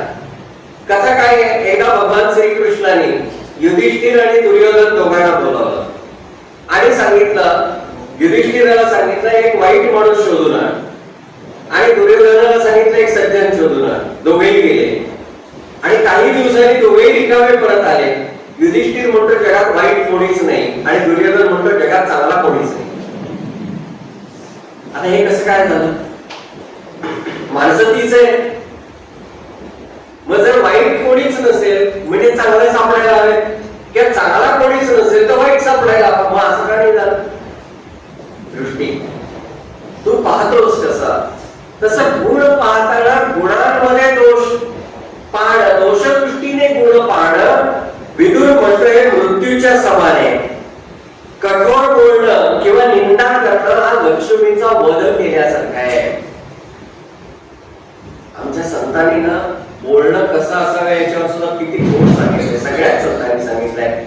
साच आणि मवाळ, मितले आणि रसाळ, शब्द जैसे कल्लोळ अमृताचे, ते सत्य असावं. मवाळ, मितल, मोजकं आणि अमृताच्या फवाऱ्यासारखं. बोलते जे आर्णव पियुषांचे, आर्णव म्हणजे समुद्र, पियुष म्हणजे अमृत. संतांचं बोलणं म्हणजे जणू अमृताचे सागर आहेत.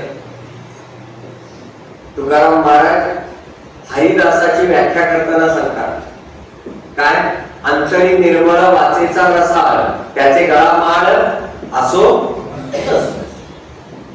अंतरी निर्मळ आणि वाचेचा रसाळ ते नसेल तर तो लक्ष्मीचा वध केल्यासारखा आहे.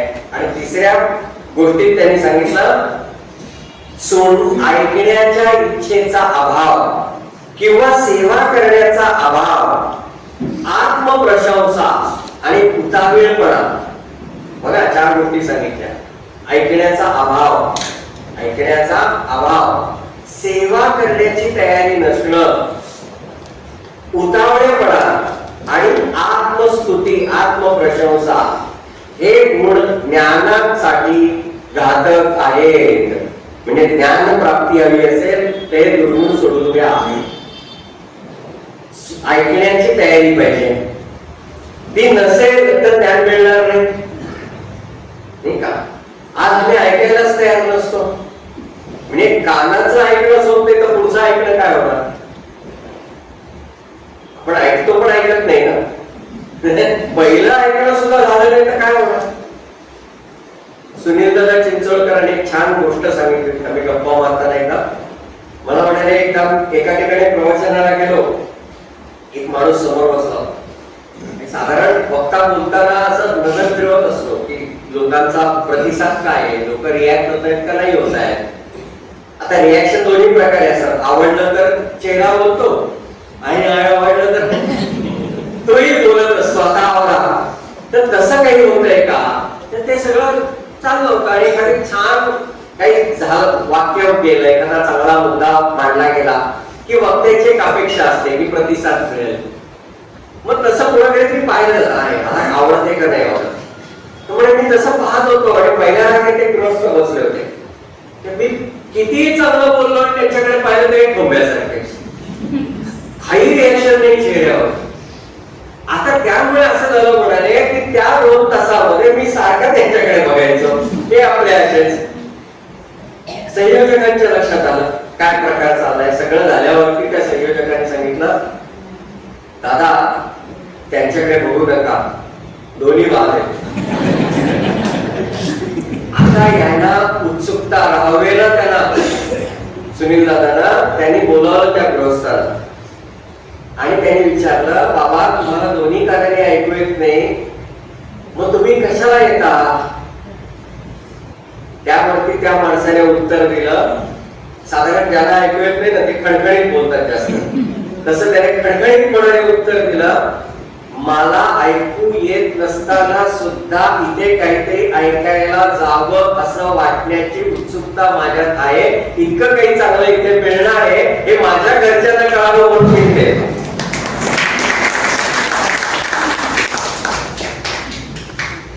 प्रोमो मध्ये टाकून ते गोष्ट खरंच आहे.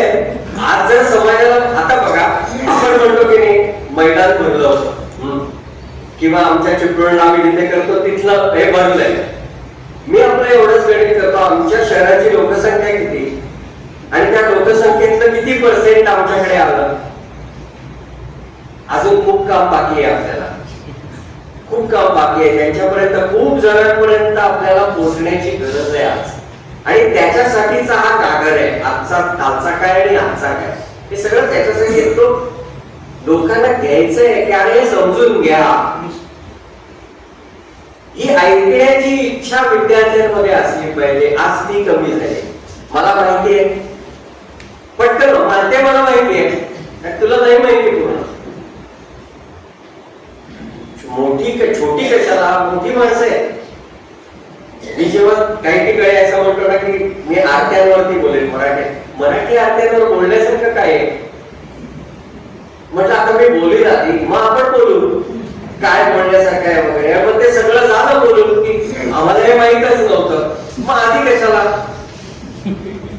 आधी ऐकून तर घे काय आहे, मग तुझ्या प्रतिक्रिया दे ना. न ऐकण्याची तयारी हा विद्या कळवण्यातला अडसर आहे. दुसरं त्यांनी सांगितलं सेवा. ज्ञान मिळवायचं असेल तर ज्ञान मिळवण्याची सगळ्यात मोठी पायरी असते सेवा. आपल्याकडे गुरुसेवा म्हणतात. गुरुसेवा ही सेवा करावीच लागते. ते शागिर्द म्हणतो ना आपण, ते मग गाण्यातले असतील किंवा कुठलेही असेल, ते तानपुरे घेऊन वगैरे वगैरे सगळं जे काही करतात ना, ती सेवा आहे. ती सेवा केल्याशिवाय मेवा मिळत नाही. म्हणून ती सेवा करण्याची इच्छा पण पाहिजे आणि उतावळे पण नको. मला ते लगेच मिळेल असं नाही होणार, हळूहळू होईल. ते टप्प्याटप्प्याने कळत जाईल. जसं मी मगाशी सांगितलं, 80व्या वर्षी जर उस्तादजी म्हणतात अभिप्रेताचा अंदाज आला आहे, तर आम्ही किती उतावळे पण करायचं. आणि आत्मस्तुती तर कधीच करू नये. जे काही आहे ते दुसऱ्यांचं असेल ते सांगावं, स्वतःचं फार कमी सांगावं. लोकांना सगळी पुराणं ऐकायला आवडतात, आत्मपुराण सोडून. मी माझं मला सारखं मी मी मी हे लागलं की संपलं सगळं. हे विद्या मिळवण्यातले अडसर आहेत.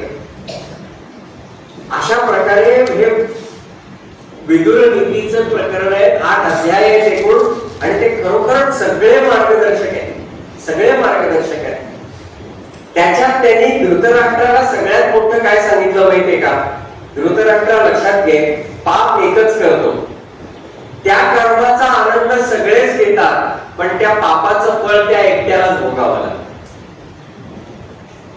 जसं त्या वाल्मिकीच्या वाल्याच्या गोष्टीत, की त्याने जे काही मिळवलं त्याचा आनंद कुटुंबाने घेतला ना, पण पापाचे वाटेकरी म्हटल्यानंतर विषय संपला. तेच त्याने तिथे सांगितलं, सूचित केलं. म्हणजे युद्धाचा निर्णय घेतलास तर ते सगळं तुझ्या डोक्यावर येणार आहे, पण तुझ्यामुळे जो आनंद भोगायला मिळाला तो सगळ्यांनी भोगला. पण निर्णयाचा, त्या कटू निर्णयाचा हे कोण होणार आहे? फळ भोगणारा कोण होणार आहे? तो तू होणार आहेस. हाही उपदेश विदुराने तिथे केलाय. अशा अनेक गोष्टी आहेत. सूचना तर इतक्या मार्मिक आणि सुंदर आहेत. जेव्हा हे पांडव अज्ञातवासात जायची तयारी करतात ना, त्यावेळेला त्यांच्या बरोबर धौम्य ऋषी असतात.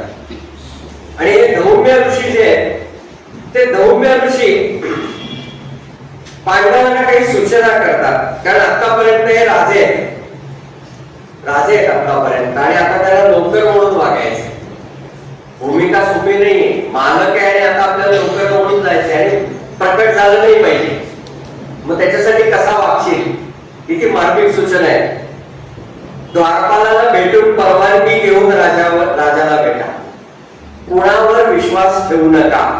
राजाचे लाडके झाला तरी त्याची शय्या, वाहन, पलंग, पादुका, हत्ती आणि रथ यांचा वापर करू नका.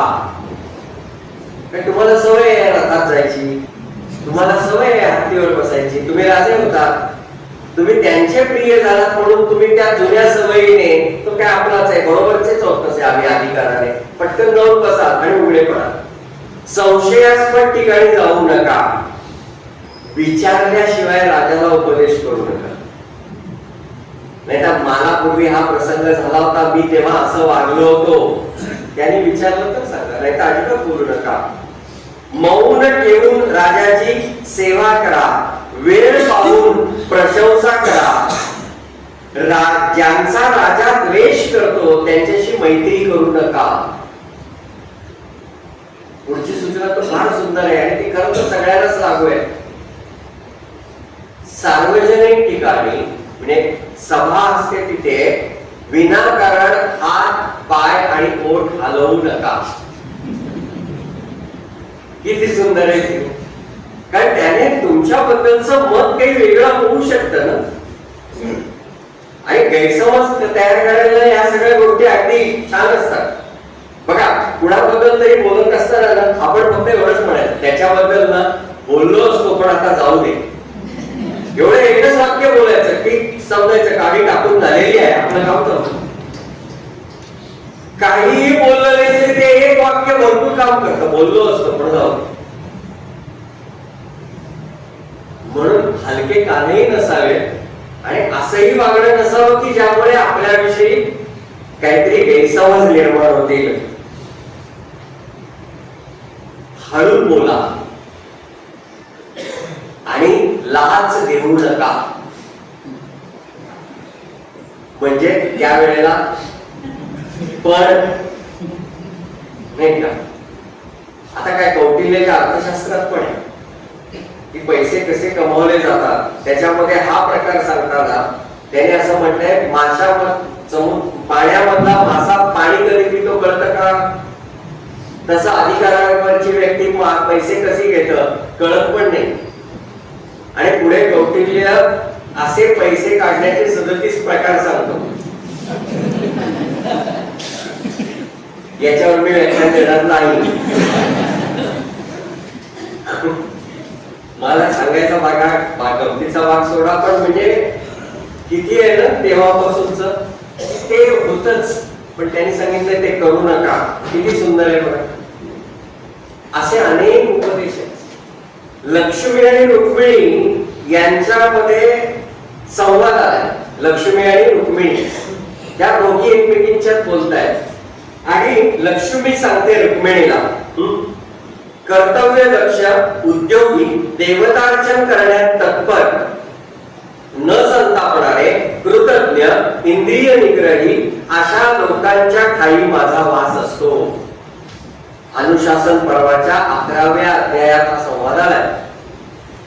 काय सांगते लक्ष्मी? कर्तव्य दक्ष, उद्योगी, देवतार्चन करण्यात तत्पर, न संतापणारे, कृतज्ञ, इंद्रिय निग्रही अशा लोकांच्या ठाई माझा वास असतो.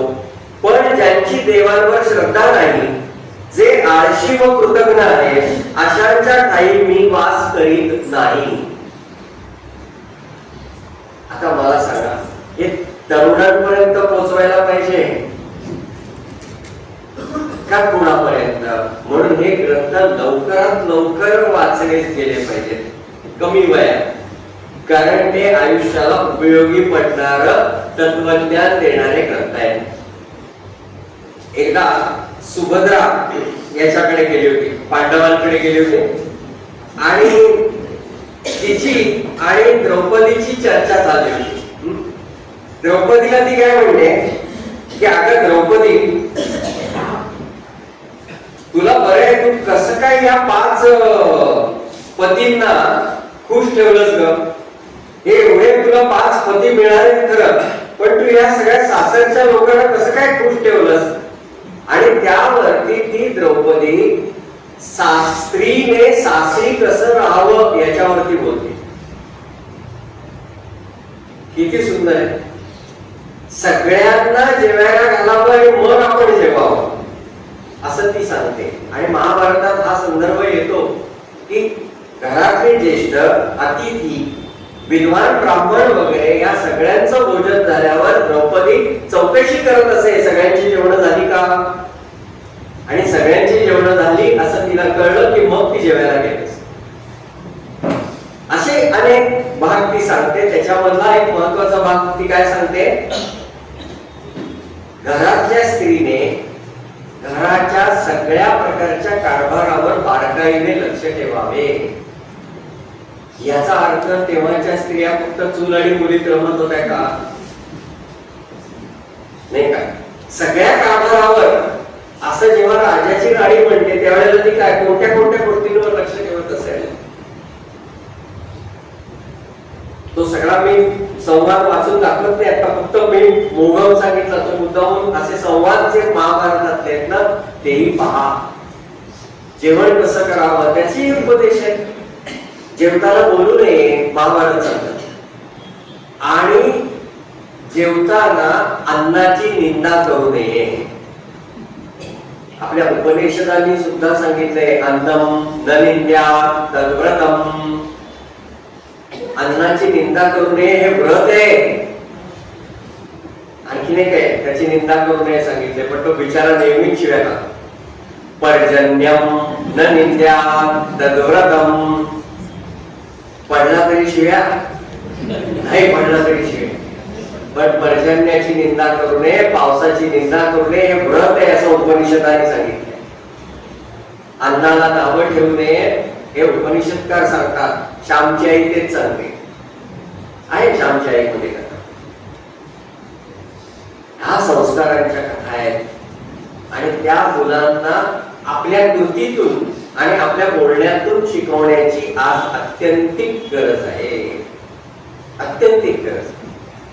ज्याप्रमाणे हे सगळं येतं तसं महाभारतामध्ये प्रशासन पण येतं की प्रशासन कसं असावं त्याच्याबद्दलही सांगितलंय त्यांनी. ते म्हणतात की मंत्रिमंडळाची संख्या 37 असावी.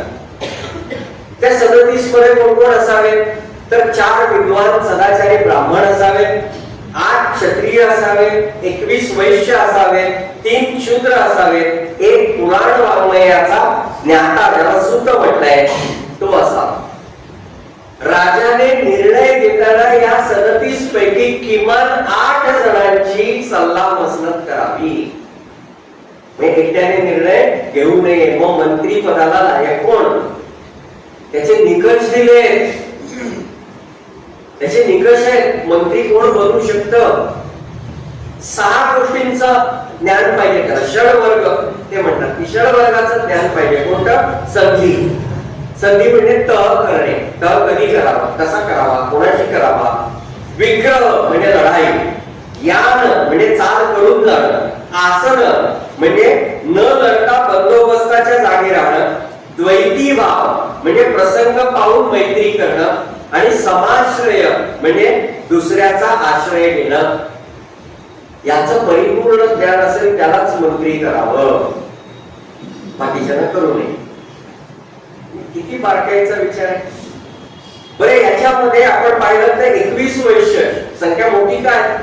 कारण राज्याची समृद्धी आहे ना ती व्यापार उद्योग यांच्यावरती आहे, शेतीवरती आहे, म्हणून त्यांची संख्या जास्त ठेवली. नारद आणि धर्मराजाचा संवाद आहे महाभारतात, त्याच्याचा हा मी भाग सांगतोय. नारद त्यावेळेला असं म्हणतात की युधिष्ठिरा तुझ्या राज्यात पावसावरती अवलंबून असणारी शेती फार ठेवू नकोस. तलावावर अवलंबून असणारी शेती कर. मग आता ते आधुनिक का आम्ही आधुनिक नाही का. 2 पद्धती कौटिल्याच्या अर्थशास्त्रात पण येतात. नदी मातृक आणि देव मातृक. नदी मातृक म्हणजे या प्रकारचे पाण्याचे स्त्रोत तयार करायचे आणि त्याची व्यवस्था वापरायची, त्याला म्हणतात नदी मातृक. आणि देव मातृक म्हणजे फक्त पावसावरती, जे पाणी पडलं तर पडलं, नाही तर गेलं. किती विकसित त्यावेळेला होतो आपण. पुढे आणखी त्यांनी सांगितलं की तुझ्याकडे दूत असले पाहिजे. पण ते दूत कसे तर निगर्वी, बलवान, चलाक, दयाळू, प्रामाणिक, निरोगी, शत्रूला फितूर न होणारे आणि संयुक्तिक भाषण करणारे असे दूत तुझ्याकडे असले पाहिजे. त्या दूतांचा उपयोग कर. नारद सांगतात हे मी मुद्दामून का म्हणतोय कारण आमच्या समोर नारद हे फक्त एक विनोदी पात्र म्हणूनच येतात. पण नारद हे परम ज्ञानी आहेत. लक्षात घ्या, परम ज्ञानी आहेत. जसं मी परशुरामांच्या गुरुत्वाचा उल्लेख केला तसं नारद आहे. प्रल्हाद असेल, ध्रुव असेल, यांना उपदेश कोणी केले हो. गुरुमंत्र कोणी दिला ते नारद आहे. प्रल्हाद तर आईच्या गर्भात होते कयादूच्या, तेव्हा मंत्र दिलाय. गर्भाला दीक्षा देण्याची ताकद नारदांमध्ये आहे. आपला मुलगा आपल्या समोर देवांचं नाव घेतो ते हिरण्यकश्यपूला सहन होत नव्हतं, पण त्याच्या तोंडावरती त्याच्या दरबारात नारायण नारायण म्हणणारे नारद होते. हिरण्यकश्यपू काहीच करत नव्हता. हे नारद आमच्या लक्षातच येत नाहीत. आम्ही फक्त तो अँटेना आणि या विरोधातच रमतो. भक्ती मार्गाचे आचार्य आहेत नारद. नारद भक्तिशास्त्र वाचा, नारद भक्तिसूत्र तुमच्या लक्षात येईल. नारदांचा अधिकार काय आणि हे वाचलं की लक्षात येईल राजनीतीचा अभ्यास. नारदांनी आणखी सांगितलं कर व्यवस्था. किती कर असावा. जमीन आणि व्यापार याच्यावर मुख्यतः तेव्हा कर घेतले जायचे आणि उत्पन्नाच्या 1/6 म्हणजे 16% ही कर मर्यादा तेव्हा पाळली जायची. कर कसे घ्यावेत महाभारत सांगतं फुलाला इजा न होता मधमाशी मध काढून घेते तसा. म्हणजे प्रजेला दुःख न होता आपला कारभार चालेल असाच कर काढा आणि त्या कराचा प्रजेच्या विकासासाठी उपयोग करावा. हे नागरिक शास्त्र. युद्धशास्त्र जर आपण म्हटलं तर धनुष्यबाण, तो धनुष्य कसा असावा. पुन्हा आमच्या काही अनेक गैरसमजुती आहेत ना, जसं मी काल सांगितलं ना, रथ म्हटल्यानंतर काय आम्हालाच कळत नाही आम्हाला तो टांगाच वाटतो, पण तसं नाहीये. तो रथ कसा आहे काल मी सांगितलं. तसं धनुष्य सुद्धा आम्हाला असं वाटतं की धनुष्य म्हणजे काय. यावेळी मोठं धनुष्य म्हणजे ना, त्याला असं ते बाण दोरी लावलेली असते. प्रत्यंच्या म्हणतात. प्रत्यंच्या युद्ध सुरू करण्यापूर्वी लावली जाते. सतत प्रत्यंच्या लावून धनुष्य घेऊन कोणी फिरत नाही. तो धनुष्य सज्ज करायचा असतो. म्हणून तर तो पण लावला ना, जो कोणी धनुष्याला प्रत्यंच्या लावेल. नाही तर लावूनच नसतं का ठेवलं. आत्तसज्ज धनुषा म्हणतो ना. रामरक्षा म्हणताना तरी का होईना माझी आठवणी 2-3 वेळा रामरक्षाचे संदर्भ आले म्हणून. मग हे जे धनुष्य आपण वापरतो ते धनुष्य कसं असलं पाहिजे, त्या धनुष्यामध्ये काय काय गोष्टी असल्या पाहिजेत याचाही विचार आपल्याला वेगवेगळ्या ग्रंथांमध्ये दिसतो. त्याच्यातला एक भाग म्हणजे महाभारत. वसिष्ठाने सुद्धा धनुष्याबद्दल सांगितले. त्याला वसिष्ठ धनुर्वेद म्हणतात, पण तो इथे विषय येत नाही म्हणून मी तो सांगत नाही. महाभारत धनुष्याबद्दल काय सांगतात. आदी पर्वामधल्या 220व्या अध्यायाच्या दरम्यानचा हा प्रसंग भाग येतो. त्याच्यातला धनुर्वेदाची 10 अंग आहेत. 10 अंग आहेत धनुर्वेदाची. आदनम म्हणजे बाणावर नियंत्रण ठेवण्यासाठी, शत्रूच्या बाणांना खाली पाडण्यासाठी वापरले जाते. घोड्यावर बसून शस्त्रांचा वापर करणे, शत्रूची शस्त्रे नष्ट करणे किंवा काबीज करणे हे या आदनम मध्ये येतं. संधानम म्हणजे एकत्र करणं. मोक्षणम म्हणजे ध्येयावर लक्ष केंद्रित करणं. विनिवर्तम शस्त्र सोडल्यावर त्याला परत बोलावणे. स्थानम म्हणजे धनुर्धारीला धनुष्याचे विविध भाग वापरण्यास आणि बाणांना विविध स्थितीत वापरण्यासाठी तयार करणे. म्हणजे मध्यभागी ठेवून, वरती ठेवून, इकडे ठेवून असं. त्याच्यानंतर मुष्टी म्हणजे अंगठा न वापरता 3 किंवा 4 बोटांचा वापर करून एक किंवा अनेक बाण सोडणे. अंगठा न वापरता म्हणजे असं पकडून वगैरे. त्याच्यानंतर प्रयोग फक्त तर्जनी आणि मध्यमा या 2 बोटांचा वापर करून बाण सोडण्याची पद्धत. प्रायश्चित्त चामड्याच्या हातमोज्यांचा वापर करून. मंडलम म्हणजे रथ वेगाने गोल फिरत असताना धनुष्याचा वापर करणे. म्हणजे नुसते शस्त्र चालवत नव्हती, त्याचा विचारही करत होते. इव्हन राजाने राहावं कुठे, ते म्हणतात राजाने दुर्गात राहावं. दुर्गा म्हणजे किल्ल्यात. मग किल्ला कसा असावा. दुर्गाभोवती मजबूत भिंती आणि प्रवेशद्वार असावं. शांती पर्वातला हा संदर्भ आहे. धान्याने आणि शस्त्राने तो किल्ला परिपूर्ण असावा. म्हणजे त्यांची जी गोदा हे आपण गोडाऊन्स म्हणतो, कोठारा म्हणतो, ती पूर्ण भरलेली असावी. देवगिरीचा किल्ला पूर्णच पडला कारण धान्य नव्हतं, मीठच भरलं होतं फक्त. अल्लाउद्दीन खिलजीच्या आक्रमणाच्या वेळेचा संदर्भ मी सांगतोय. हत्ती, घोडे, रथ, विद्वान लोक आणि कुशल शिल्पकार दुर्गामध्ये असावे. धार्मिक वृत्तीचे लोक, सर्व प्रकारचे कौशल्य जाणणारी, म्हणजे धार्मिक गोष्टीतली सर्व कौशल्य नव्हे, किल्ल्यात राहण्यासाठी आवश्यक सर्व कौशल्य जाणणारी धार्मिक लोक. म्हणून तर जनार्दन स्वामी तपाला बसल्यानंतर एकनाथ महाराज शिरस्त्राण आणि चिलखत घालून युद्धाला बाहेर पडू शकले ना. आम्ही फक्त काय पाहिलं, नाथ महाराज आंघोळीला निघाले, एकाने थुंकलं, परत आंघोळ केली, परत थुंकला, परत आंघोळ केली आणि आम्ही मोजलं 1 2 3 4. पण एकनाथ महाराज शस्त्र घेऊन लढायला पण बाहेर पडले होते, ते कोण सांगणार?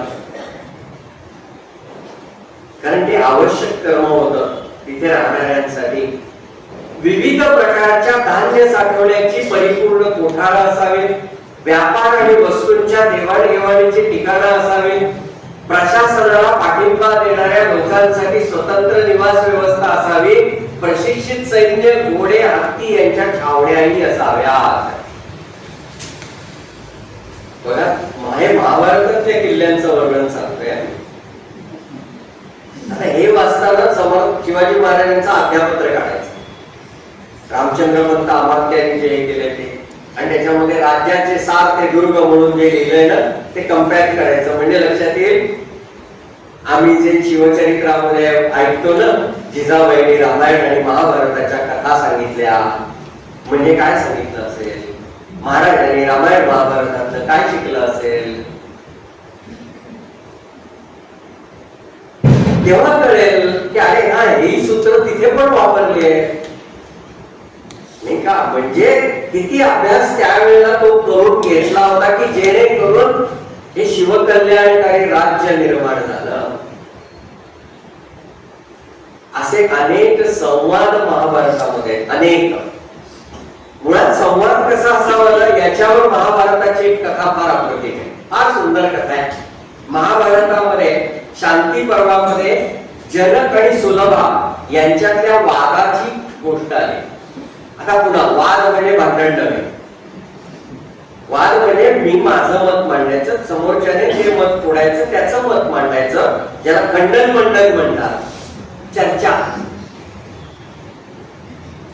तुटे वाद संवाद तो हितकारी, मनाच्या श्लोकात सांगितलंय ना, तो जनी वादवे वाद सोडवली द्यावा, जगी सुख संवाद सुखे करावा, जगी तोचितो शोक संताप हारी, तुटे वाद संवाद तो हितकारी. तो वाद विवाद नाही, संवादात्मक वाद, चर्चात्मक वाद.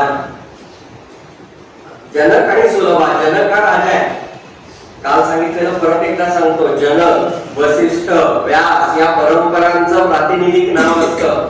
तो एकच माणूस रामायणात पण तोच आहे आणि महाभारतात पण तोच आहे असं नाही. त्या गादीवरचा जो आहे त्याचं नाव जनक, त्याला जनक या नावाने ओळखायचं. तसं तर तो कोणी एक जनक आहे, तो आणि सुलभा यांच्यात चर्चा सुरू आहे. आणि ती चर्चा सुरू असताना ती सुलभा सांगते की बुद्धिवंतांच्या सभेमध्ये जे वाद किंवा चर्चा होतात ना त्याच्यामध्ये 5 गुणधर्म असायला हवेत. पहिला सौक्ष्म, म्हणजे त्या बोलण्यामध्ये मार्मिकता हवी, चातुर्य हवं, सूक्ष्मता हवी. संख्या म्हणजे मुद्द्यांची यादी हवी, 1 2 3 4 असे मोजून मुद्दे सांगता आले पाहिजे. तिसरं क्रम, म्हणजे तर्कशुद्ध क्रमाने युक्तिवाद करणं हवं. चौथं निर्णय, निर्णायक पद्धतीने मुद्दे मांडणे.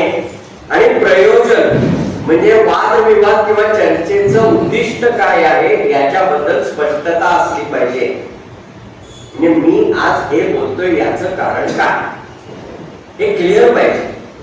मी कोणत्या भूमिकेतनं बोलतोय हे माहीत पाहिजे. जसं समर्थानं प्रश्न विचारलाय बघा दासबोधाच्या सुरुवातीला, श्रोते पुसती, कोणी विचारला? श्रोत्यांनी. काय विचारला? कवण ग्रंथ. हा ग्रंथ कोणता? काय बोलिले जी येत, याच्यात काय बोललंय, काय सांगितलंय.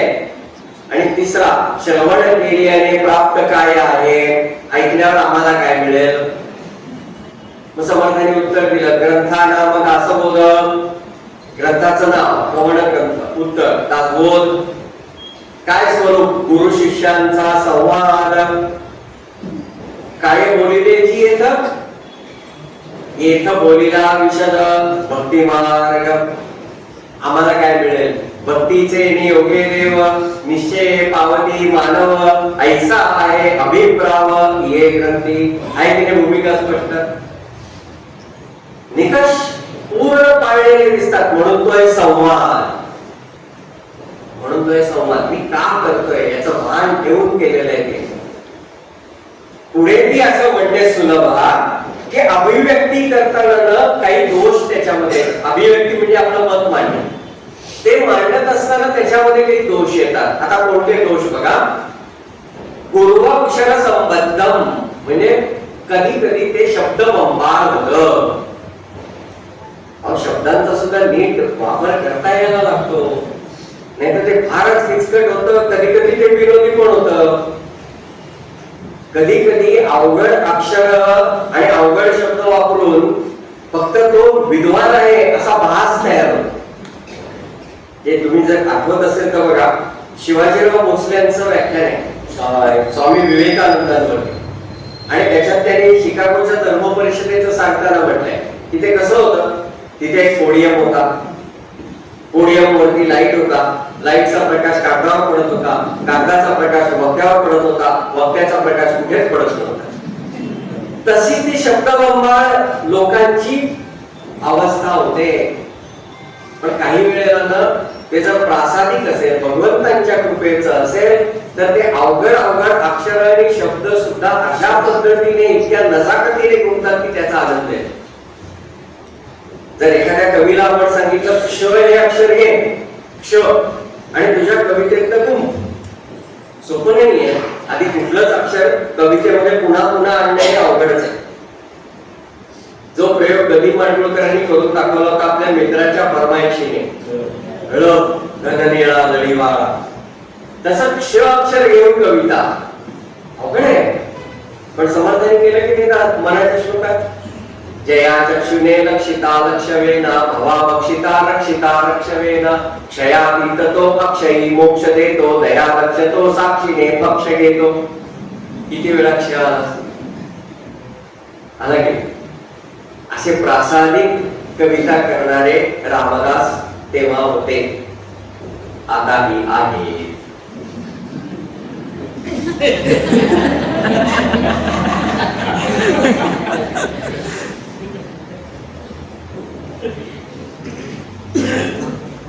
सहज आठवलं म्हणून सांगितलं.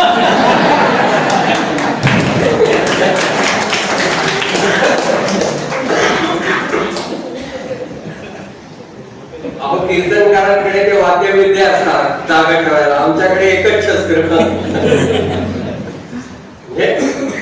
जागे तिने बघायला एवढंच शस्त्र असतं. असो शब्दबंबाळ. दुसरा दोष आहे परांगमुखम म्हणजे जटिल. तिसरा दोष आहे अनृत म्हणजे खोटं, असत्य. त्याच्यानंतर त्रिवर्गेण विरुद्धम म्हणजे धर्म अर्थ काम या उद्दिष्टांच्या विपरीत. असंस्कृतम म्हणजे सभेला न शोभणार, असभ्य. त्याच्यानंतर न्यूनम अपूर्ण आणि त्रोटक. कष्ट शब्दम ओढून ताणून केलेलं, कृत्रिम. त्याच्यानंतर गर्विष्ठ आणि मधुर स्वरात केलेलं. शेषम काहीतरी राहून गेलेलं, अपूर्ण. अकल्पेन म्हणजे संदिग्ध. जे प्रतिपादन आहे ते संदिग्ध असता का? नरोवा कुंजरोवा संदिग्ध. मेला बरोबर, अश्वत्थामा हा मेला. नरो वा कुंजरो वा, माणूस का हत्ती ते मला माहिती, याला संदिग्ध म्हणतात. तसं नसावं. निष्कारणम अहेतुकम कुठल्याही उद्दिष्टाशिवाय आणि निराधार असं बोलणं नसावं. हे अभिव्यक्तीतले दोष आहेत असं ती सुलभा सांगते. ती जनकाला सांगते बोलण्यातले जे दोष आहेत ना ते दोष कोणते, हेतूंचे दोष कोणते. काम, क्रोध, भय, लोभ, दैन्य, अनार्यत्व, अनुक्रोश आणि मान हे दोष आहेत. म्हणून ती असं म्हणते चर्चेदरम्यान जेव्हा वक्ता, श्रोता व बोलले जाणारे शब्द कुठल्याही संघर्षाशिवाय एकमेकांशी जुळतात तेव्हा बोलण्यातला खरा अर्थ श्रोत्यांना कळतो. काय डेप्थ आहे संवादात, किती सुंदर आहे. आज बोलण्याची अनेक वर्कशॉप्स होतात, पण एकही जण महाभारतातल्या या जनक सुलभा संवादाचा संदर्भ घेत नाही. आमच्या ग्रंथांनी जीवनाच्या प्रत्येक अंगासाठी मार्गदर्शन करून ठेवलंय. गरज आहे त्या ग्रंथांजवळ जाण्याची, त्यांना शरण जाण्याची. आणि त्याच्यातनं मिळणारा आनंद बघण्याची, तो घेण्याची, आणि घेतल्यानंतर सेवितो हा रस वाटितो अनेका या न्यायाने तो दुसऱ्यांना देण्याची. महाभारत हे सगळं अभ्यासताना मला आणखीन एका गोष्टीचा खूप छान आनंद झाला. काय झालं, स्वयंभव मनु नावाचा एक मनु आपल्याकडे होऊन गेला पूर्वी. त्याच्यावरती भगवान परमात्म्याने आपल्या ब्रह्मदेवाने म्हणू आपण की विश्व निर्मितीची, सृष्टी निर्मितीची जबाबदारी दिली होती. त्याला कळत नव्हतं सृष्टी निर्माण कशी करावी. म्हणून त्याने जगन्मातेची आराधना केली. देवी भागवतामध्ये हा कथाभाग येतो. आणि ती आराधना केल्यानंतर ती जगदंबा प्रसन्न झाली. तिने त्याला वर दिला, तुझ्याकडे कार्य सफल होईल असं सांगितलं. आणि ती जगन्माता तिथून जी अदृश्य झाली ती विंध्य पर्वतावर प्रकट झाली. ती विंध्यवासिनी ती प्रकट झाली. पुढे असं झालं की ज्या वेळेला वसुदेव आणि देवकी बंदिवासात पडले तेव्हा त्यांचा जवळचा असणारा नंद आणि त्याची पत्नी यशोदा या दोघांना असं वाटायला लागलं की या दोघांची लवकर सुटका व्हायला हवी. म्हणून त्यांनी गर्गांना विचारलं काय केलं असता यांची लवकर सुटका होईल. तेव्हा गर्गांनी सांगितलं त्या देवीची उपासना करा. ते म्हणाले आम्ही जाऊन तिथे बसलो तर संशय येईल कदाचित, आमच्या वतीने तुम्ही कराल का? हो म्हणाले करेल. मग त्यांनी तिथे जाऊन काय देवीचं अनुष्ठान केलं. त्या देवीने सांगितलं की भगवंत तर येणारच आहे, भगवंतांच्या बरोबर मी सुद्धा येणार आहे यशोदेच्या गर्भामध्ये. आणि ती जी हातातनं सुटून पुन्हा विंध्यावरती गेली ती विंध्यवासिनी आमची कुलदेव. मला महाभारत वाचताना आनंद का झाला माहितीये का? विराट पर्वाच्या सुरुवातीला ज्या वेळेला हे सगळे पांडव विराटाच्या नगरीमध्ये प्रवेश करायला निघतात त्यावेळेला युधिष्ठिर त्या जगदंबेची प्रार्थना करतो. त्याचा मराठी ओवीबद्ध अनुवाद चातुर्मासामध्ये दुर्गा स्तोत्र म्हणून आहे. नगरात प्रवेशले आहे ना, म्हणणारे आहेत. काही जणांनी ते लगेच पंडुरंदन वगैरे म्हटलं. ते विंध्यवासिनीचं स्तोत्र आहे आणि ते त्या महाभारतात आहे. सुरुवात अशी आहे युधिष्ठिरांकडनं, यशोदा गर्भ समुद्भूता नारायण वरप्रिया नंद गोप कुले जाता मंगल्यां कुलवर्धिनीं कंस विद्रागण करी मसुराणां क्षयमंकरीं शीला तट विनिक्षिप्ता आकाशं प्रतिगामिनीं वासुदेवस्य भगिनीं दिव्यमान विभूषितां दिव्यान् भग्रधरां देवीं खड्ग खेटक धारिणीं.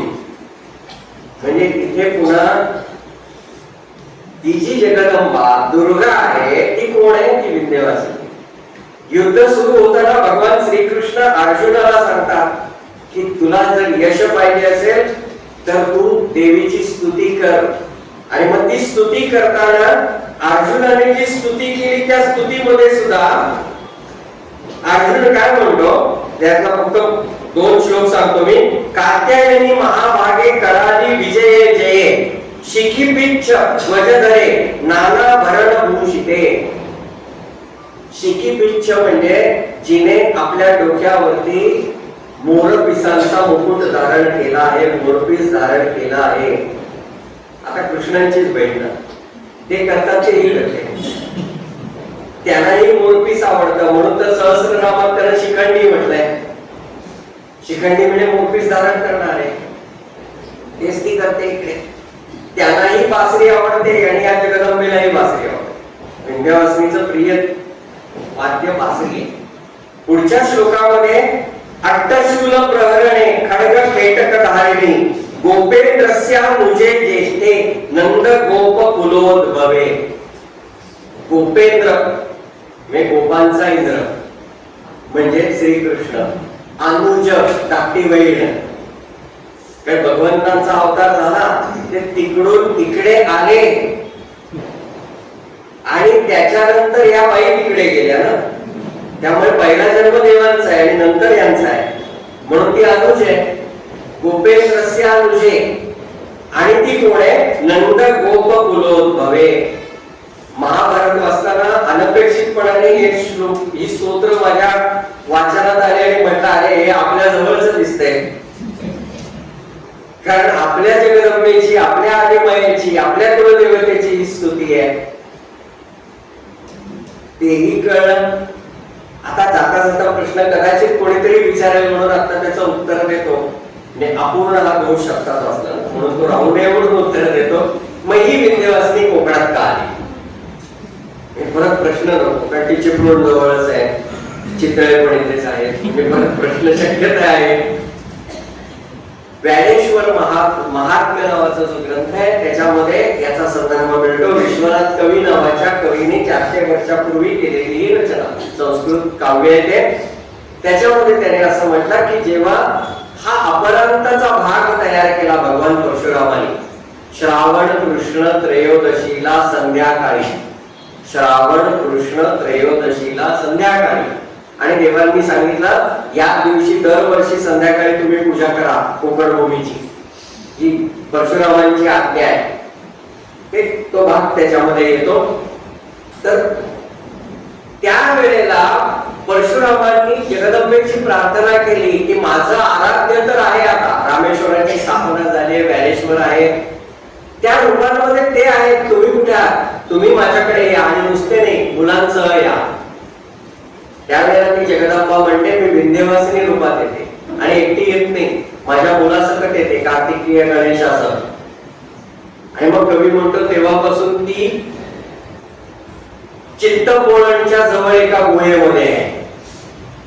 आता ते जुनं जर कोणी देवळात गेला असेल तर ते असं खाली जाऊन होतं, ते गुहेसारखंच होतं ते जुनं. म्हणजे ती विंध्यवासिनी केव्हाची झाली आणि तो तेव्हा ती विंध्यवासिनी स्वरूपात का आली असेल त्याचंही लॉजिकली उत्तर असं मिळतं. स्वायंभव मनूला सृष्टी निर्मिती करायची होती, मग त्यावेळेची देवी, मग कोकण निर्मिती करताना निर्मितीच पाहिजे ना, म्हणून ती त्या रूपातच आली असणार, म्हणून विंध्यवासिनी चिपळूण जवळ आली. तीही अटॅचमेंट त्या महाभारताने मला मिळवून दिली की अरे ती देवी, आणि ती देवी पांडवांना सुद्धा प्रिय आहे. महाभारताचं जे खिल पर्व आहे, खिल पर्व म्हणजे काय म्हणूया पुरवणी, हरिवंश, त्या हरिवंशात सुद्धा या विंध्यवासिनी बद्दल खूप काही चांगली माहिती आहे. जिज्ञासूंनी त्याही दृष्टीने ते पाहिलं तर चालेल.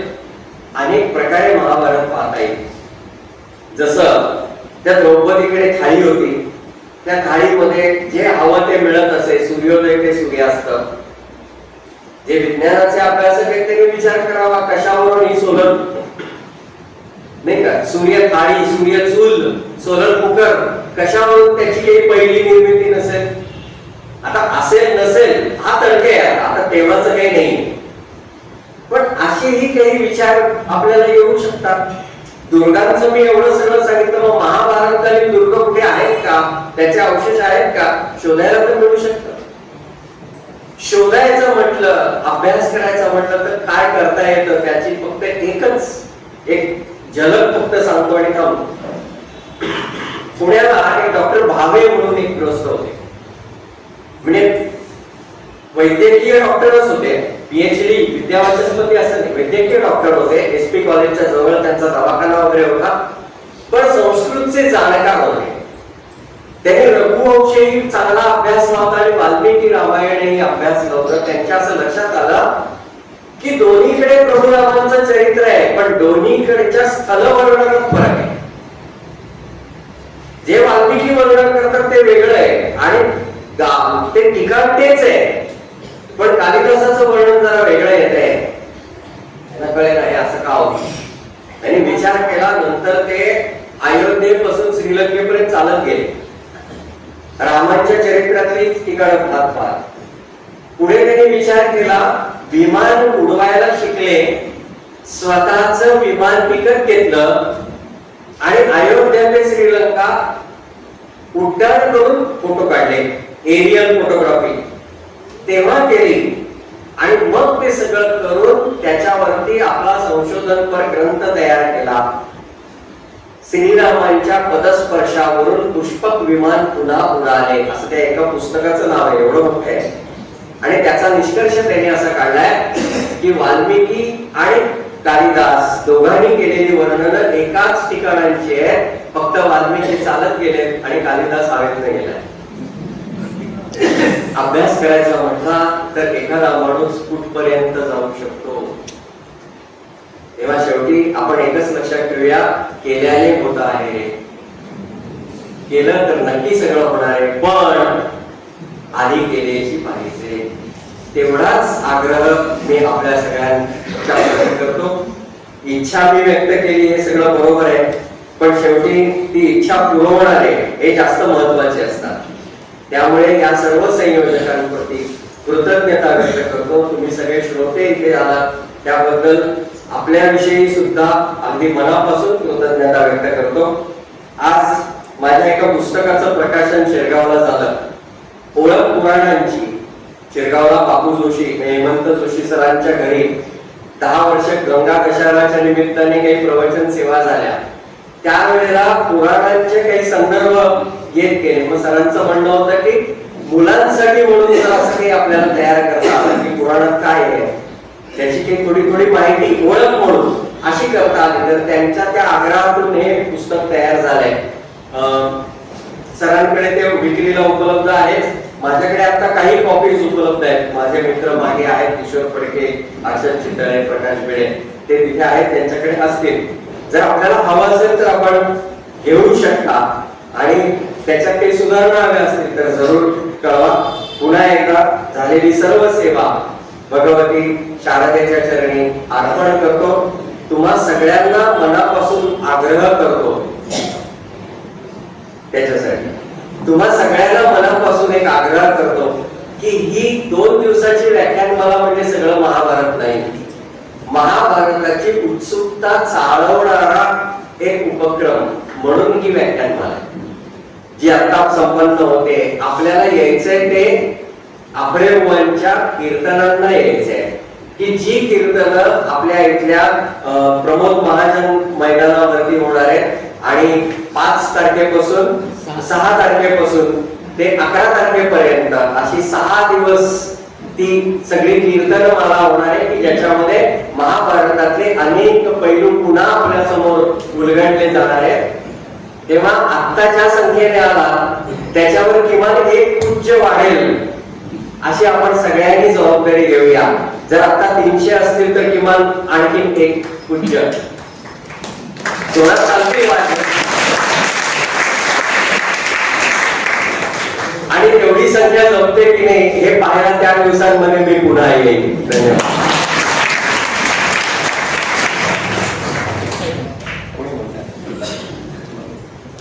पसायदान म्हणून आपण थांबूया. बसूनच म्हणून फक्त चप्पल पायात असेल तर तेवढ्या फक्त का. आता विश्वात्मके देवे येणे वाक्यज्ञे तोषावे तोषोनी मजल्यावे वसायदाने जे कळांची व्यंकटी सांडो तया सत्कर्मी रती वाढो भूता परस्परे जडो मैत्र जीवांचे दुरितांचे तिमिर धावो विश्वस्वधर्म सूर्ये पाहो जो जे वांछील तो ते राहो प्राणिनाथ वर्षत सकळ मंगळी ईश्वर निष्ठांची माती आली अनवर्त भूमंडळी भेट तू भूता चला कल्पतरूंचे आरव चेतना चिंतामणींचे गाव बोलतेचे अर्णव पीयूषांचे चंद्रमेचे अलांछन मार्तंडचे तापहीन ते सर्वाही सदा सज्जन सोयरे होतु किंबहुना सर्वसुखी पूर्ण होनी लोकी भजिजो आदि पुरुषी अखंडित आणि ग्रंथोपजीविये विशेषी लोकीये दृष्टादृष्ट विजये ओवावेजी एकमणे श्री विश्वेश्वराव आप होईल दान पसारो येणे वरे ज्ञान देवो सुखिया झाला सुखिया झाला सुखिया झाला. पुंडलिक वरदा हरी विठ्ठल श्री ज्ञानदेव तुकाराम अवधूत चिंतन श्री